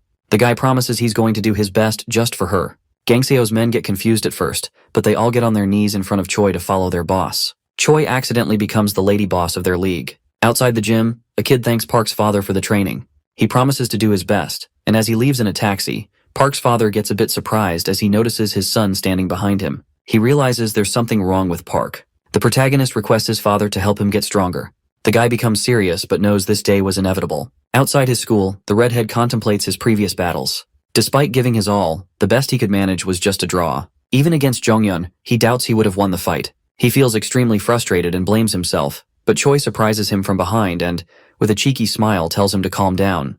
Jonghyun greets him as well. Donghyun gets shocked as he recognizes the guy, but Choi quickly fills him in on the situation and laughs as she tells him the weirdo is under her now. Jonghyun calls her correct and promises he's ready to do anything for his precious princess. Donghyun calls him mentally unstable, but Choi thinks that makes him better for the job. The lover boy properly apologizes for what happened the other day, but Donghyun assures him it's alright. The weirdo excitingly points out that Donghyun is definitely not a normal fighter, so he's curious about what training the redhead went through. Donghyun shares that he hasn't done any real training in his life, which is a bit surprising for Jonghyun. He admits Donghyun's kicks felt raw, but the strength he was putting behind them was insane. He believes only a few real fighters he has faced made him feel that strong sensation. He calls Donghyun a genius, but the guy feels disappointed and wishes Jonghyun was right. The weirdo says it's hard to deal with the frustration when your strong will is not enough to smash through the limits, but happily suggests Donghyun join him and meet someone who can help. After school, Jonghyun calls them lucky as his dad's friend is still working, and he's coincidentally in Korea right now too. He calls it fate. Choi learns her dad has a mango importing business. She assumes they're already rich, so she doesn't understand why he was working as a cashier. He believes these are his dad's efforts, so he wants to achieve something himself later. Donghyun suddenly notices a man examining his legs. The weirdo recognizes it's his master, Taesik Cha. The old man begins crying after he finds out the redhead has such amazing quads. He believes the kid went through harsh training, so he can't help himself but cry. The weirdo excitingly agrees with his master. Taesik assures the redhead he already knows about the whole situation and asks if he wants to get stronger. Donghyun replies positively, so the teacher promises he's going to reach new heights after training under him.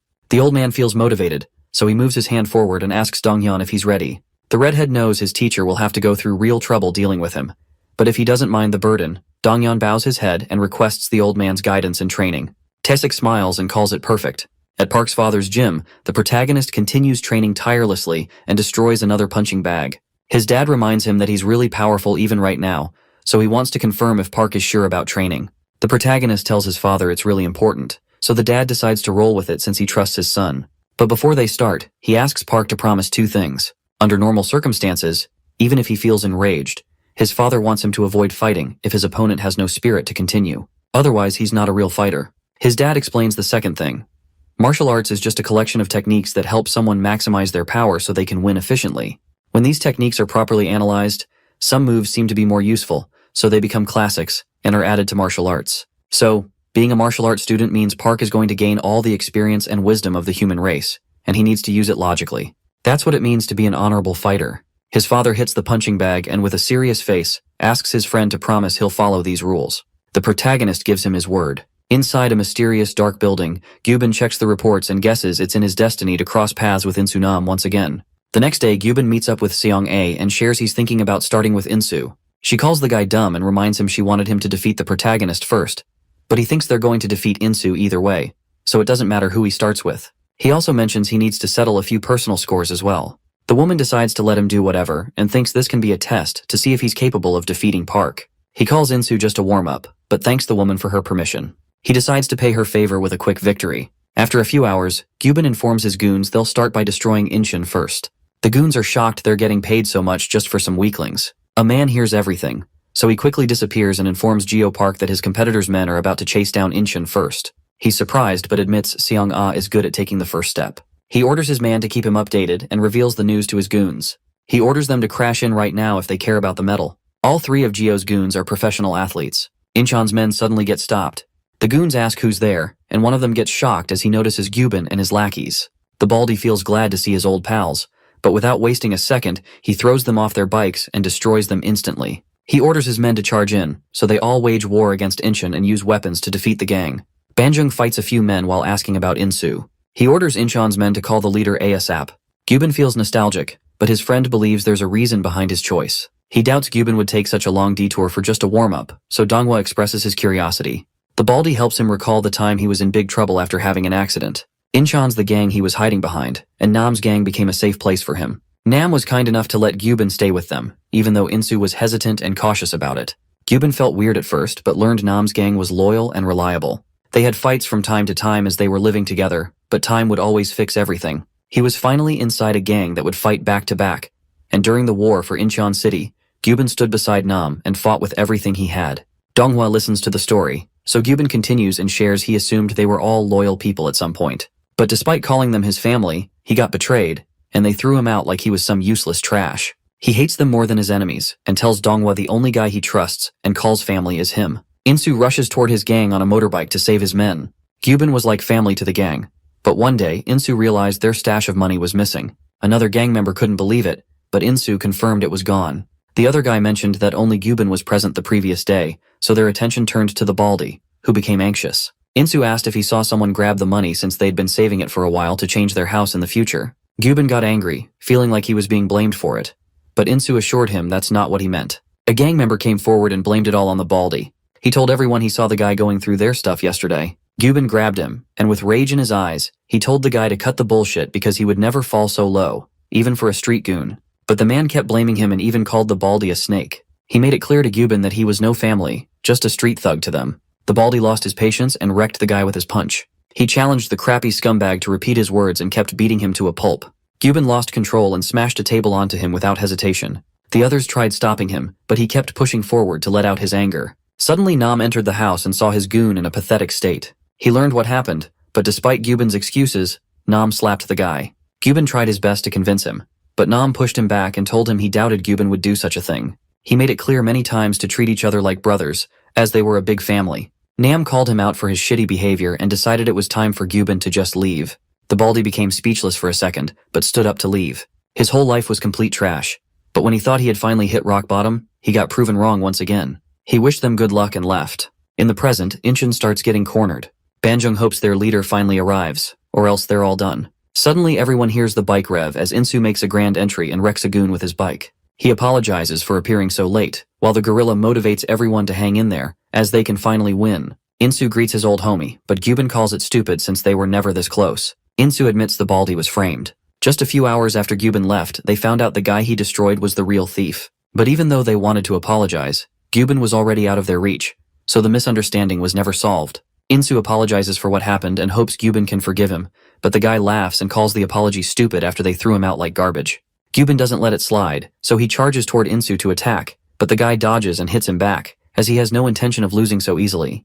Gyubin gets pushed back while Insu lets him know his brother didn't kick him out for some cash. It was because Gyubin crossed the line and destroyed his brother without mercy. Gyubin calls it bullshit, and as he got thrown out like garbage, he moves forward to attack. Insu throws a punch, but Gyubin grabs his arms with metal wires to stop him.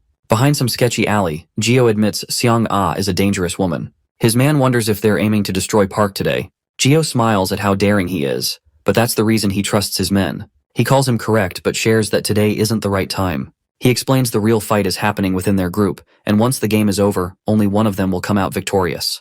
That's why he wants to start by destroying the weaker ones, like Seong-ah Lim first. His lackey finds the plan perfect, as it will be beneficial later. Gio calls him correct, and they both begin moving with their plans.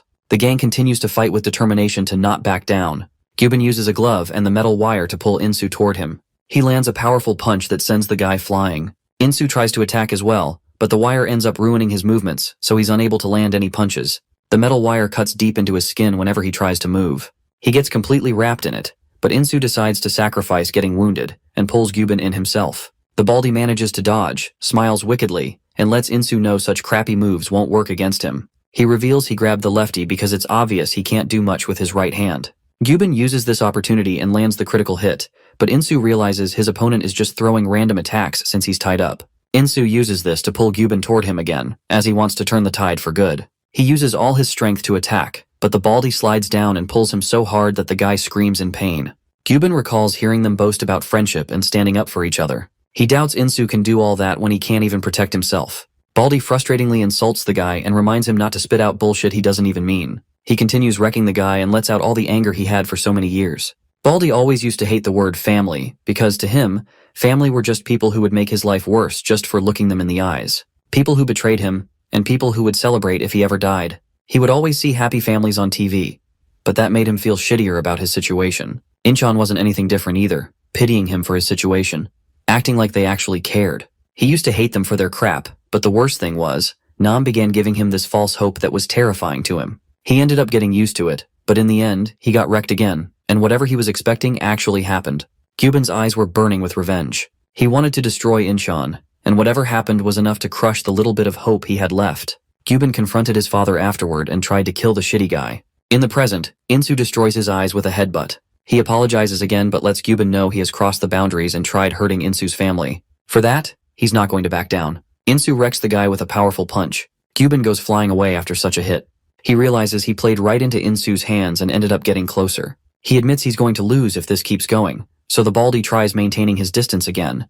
But Insu doesn't let him go so easily. He grabs the guy and hits him with an elbow attack, completely destroying his head. Insu continues to hit him, but Gyubin finally frees himself and gets back his distance. Insu pulls him back once more and lands another crazy punch. Gyubin wonders if the guy trained while he was gone, as he doesn't understand how Insu's gotten so much stronger. As he's getting his ass whooped, the baldy tries remaining calm.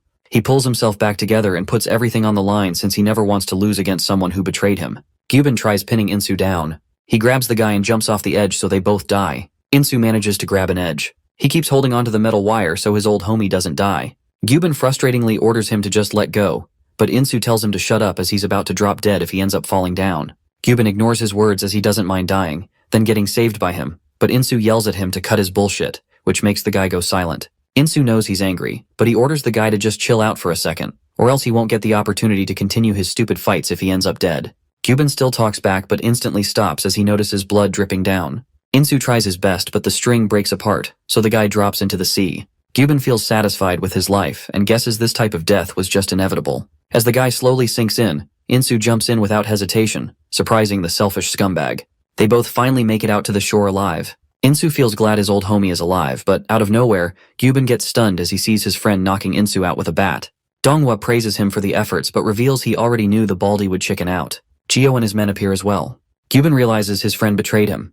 The guy calls Baldy an unreliable wimp. He guesses Gyubin wasn't so useless in the end, so he thanks Baldy for giving him such an opportunity. Gyubin screams in frustration as it is hard to believe his own brother would betray him. He tries assuming the guy is doing this against his will, but his trash friend calls him stupid and makes it clear that he just wants money. Gyubin questions his situation at first, but begins laughing and calls Donghua out for his greedy behavior. The rat becomes silent hearing his words, but he loses control and wrecks his friend's face with the bat. The baldy loses consciousness and falls down. Donghua calls him a wuss and believes he got what he deserved for keeping his hope about family alive. The next day, the secretary runs towards Seong-a's room and informs her they played right into Gio's hands. The boss already knows all of it. She admits she made a mistake since this much was expected from her competitor. She feels a bit frustrated but then points toward her fish tank and tells her secretary she never feeds any of them, but they still haven't starved to death. She reveals that despite having the same breed, they're not friends, but only victims and predators. She calls humans similar and believes they're playing the same game. At night, Gio celebrates the victory with some fancy dinner at a bar. He orders his men to stop hesitating, but Donghua reminds him they still need to deal with the protagonist and gather a whole gang for whatever he's aiming to do. Gio gets a bit surprised as he wasn't expecting his goon to be so passionate about their goal. He smiles and explains they really do need to deal with Park as fast as possible, but there's no way to defeat the monster without dealing with Junwoo first. Donghua feels confused, so the guy helps him understand. The protagonist gets to do whatever he wants without getting in trouble for it, because whenever he's done with his business, a lawyer comes in and cleans all the mess because of Junwoo's backing. So without his backing, Park will be nothing more than a wounded lion in the wild. Donghua guesses Junwoo isn't someone to joke about. The guy calls him correct but guarantees he'll take care of Junwoo himself. Gio admits Junwoo joined in with such aggressiveness, and it didn't take time for him to become a huge pain, but he doubts a wobbling baby can escape his traps. He's confident that once he starts going all out, Junwoo's career will end. Somewhere else, Junwoo reaches a building in a hurry and gets informed all the distributors are canceling the deals for some reason, which means their company's value won't hold up for much longer. Junwoo questions the reasoning behind this, but the informant shares he's still unsure as the distributors are just throwing shitty excuses. He guesses someone's pulling the strings to take revenge against Junu. The guy anxiously shares they need to pay 50 billion won tomorrow. He asks for a decision as they don't have any time to spare. Junu realizes they're starting with him first. He orders his men to check if banks can assist with the payment, but his secretary disappointingly informs that's not possible either, as the banks are refusing for some unknown reason. Junu admits he shouldn't have let his guard down. He tries remaining calm and thinks hard to somehow find a solution. Seong-ae appears out of nowhere and mocks him for calling himself a businessman since he doesn't even have 50 billion in cash. She greets the guy and lets him know she has the money he needs. Somewhere else, Geo believes his enemy is probably stressing about the closed distribution lines, as he was already empty after the expansion efforts. He thinks Junu has been defeated, so he lets his men deal with Park.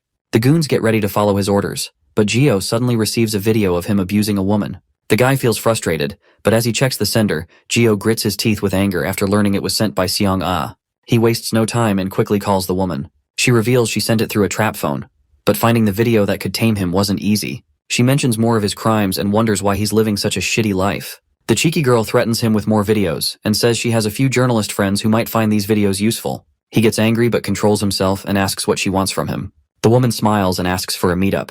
At night, Geo pulls up to the construction site and aggressively questions if Seong-ah is in the mood to fight him. He repeats his harsh words and reminds her that he knows some dark secrets himself, but the woman keeps smiling and believes he deserved it for getting in her way. She feels pity for him as the guy he brought with her might scare him. Junu comes out of the dark with an evil expression. Shio wonders why he's here. The guy assumes they're trying to flex their friendship, but Junu assures him that's not the case. He reveals Geo got called so he could propose an idea. Junu believes they're on the same boat, so they should chill out, as they both know someone might get away while they're busy fighting each other. Geo understands he's talking about Dong-ho Lee, so he lets Junu talk. The guy suggests they should just be straightforward so no one needs to deal with any humiliation. Junu thinks an all-out war with fists and only fists is a great idea, but the loser has to admit defeat and leave the game. Geo sees through his cheap tricks and questions if Junu holds no confidence in anything besides violence, but the guy calls him wrong and confidently lets him know he's sure about power, money, or whatever else. Junu mocks the guy and uses his words to make him angrier. Geo ends up going along with it out of rage, so Junu announces they'll fight in 3 days and lets the guy bring whoever he wants. Geo grits his teeth, but Junu takes his anger and frustration as a yes and smiles wickedly. At his office, Seong-ae wonders if he's confident about his victory, as the guy he's about to face is trying to build an army of his own. She reminds him he's going to lose whatever he has if he ends up failing. He knows it already, and believes the guy will just try achieving victory using his powerful goons. But he's confident the numbers are useless unless they can all fight on the same level as Cheonsu against a monster like the protagonist. Choi appears in a rush and informs Junu she can't get in touch with Park. Junu gets shocked but remembers Park shared his desire to get stronger a few days ago. He decides to go look for the guy personally and believes they can locate Park, as he has 3 days to prepare. Choi anxiously questions what he plans to do if Park remains out of reach. Junu calls it a stupid question, as he has already decided to fight.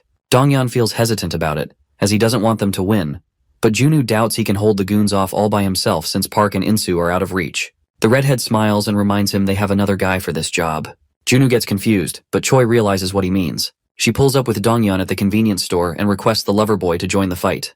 The weirdo agrees without wasting a second. Inside a locker room, Geo's man gathers the Korean athletes and reminds them that they're able to experience such great things thanks to the sponsorship SKS Entertainment provides. The stadiums and the education they're getting for free are all thanks to the company, but they need to make an effort for once. He calls them lucky as they're getting the chance to prove their worth in front of someone who's spending so much money on them. Donghwa gathers his goons and believes that despite being in a desperate, shitty situation, they're all unstoppable. He announces that at the stadium, they're finally going to show everyone their true worth. Both leaders order the goons to follow their orders. At the hospital, Gyubin finally wakes up but gets surprised by Insu. The guy smiles and shares that he's just here to check on his pathetic state.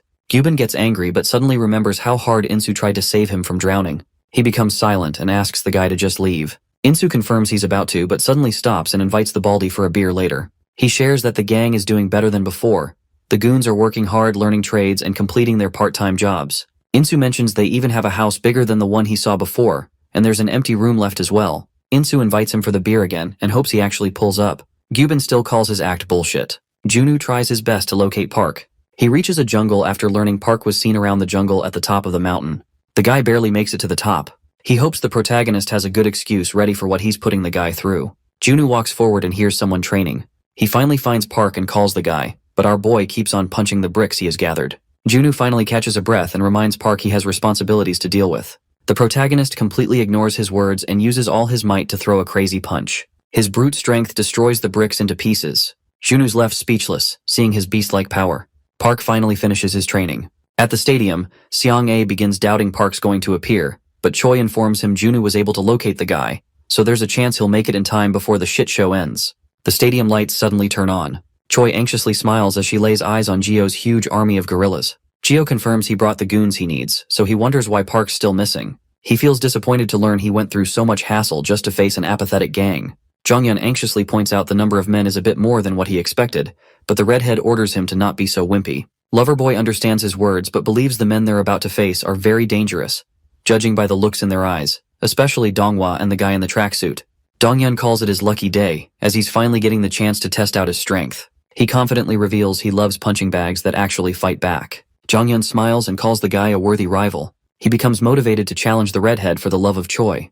They both take a fighting stance and confirm they're ready. Gio believes they're underestimating him. He's curious to see how strong they are, so the guy challenges them to do their best without the protagonist. His goons get ready and charge toward Junu's men with weapons in hand. Donghyun warns the gang as he believes the fight might take the whole night to finish. Someone tries sneaking up on the redhead, but Jonghyun yells at him to duck and uses his kicks to wreck the guy effortlessly. Donghyun and Loverboy begin charging forward, destroying the men with their insane techniques and becoming unstoppable together. Loverboy advises his homie to remain cautious as they're getting attacked from all sides.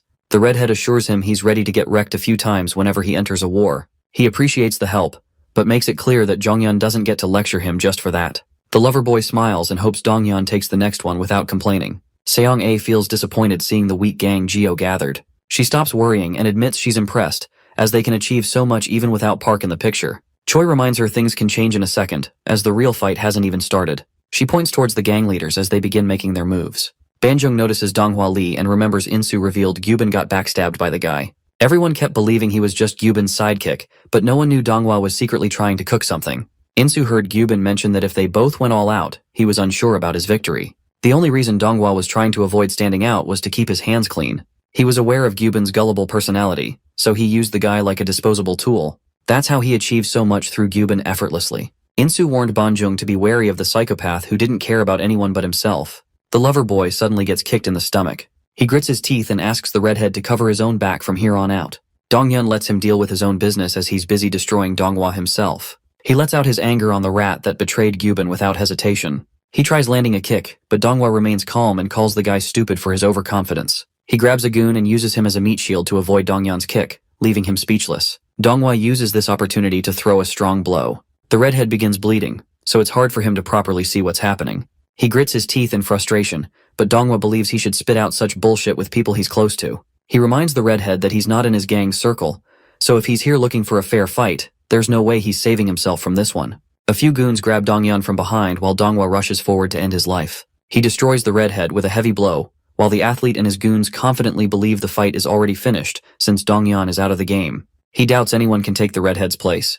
The other athlete laughs and feels disappointed, as they couldn't even get a chance for some warm-up.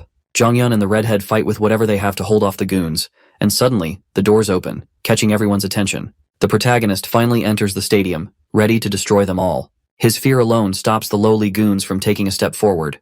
They think it's like they're facing a wild tiger. Donghwa yells at them to stop staring and destroy him, so the men scream and gather all their courage to rush towards Park. A few days ago, Park's father gathered the bricks and explained that Park's punches were like a hammer, and he had been putting strength into them using his body movement and dense muscles so far. But the dad told him he wouldn't be able to win with just those against a worthy opponent. He gave Park an example and then asked how he would go about breaking the wall. The father answered his own question by focusing all his strength on a small point before punching the wall. His punch broke through the wall's back as his strength got carried towards the core with that technique. The father believed he would become unstoppable with this. The protagonist understood everything his dad explained. Back to the present, Park uses the technique he learned to effortlessly destroy multiple goons at once. The athlete calls back all the goons and hits Park with a kick. He doubts the lackeys are even worth a warm-up for the protagonist. Park blocks his kick, but as he tries to attack, the gorilla athlete jumps in and tries pinning him down. The javelin expert jumps in and sends Park flying, but our boy lands on his feet safely and admits the blows are heavy. The athlete calls whatever he's heard about Park complete bullshit. He admits the protagonist may have the upper hand against weak goons, but in front of real athletes who train their bodies for literally everything, a weakling like Park has no chance of winning. The protagonist attacks again, but he's unable to keep up with the athlete's speed. He gets wrecked again, and as the guy's about to end the protagonist for good, Park uses whatever he's learned to throw a heavy punch. Choi gets surprised as she sees him getting overpowered by the athlete despite fighting seriously. The athlete calls him slow again and dodges the attack. He hits Park with his knee and continues destroying him, so our boy dodges the last kick and decides to ignore the rules he learned. He finally lands a terrifying punch, wrecking the athlete's face.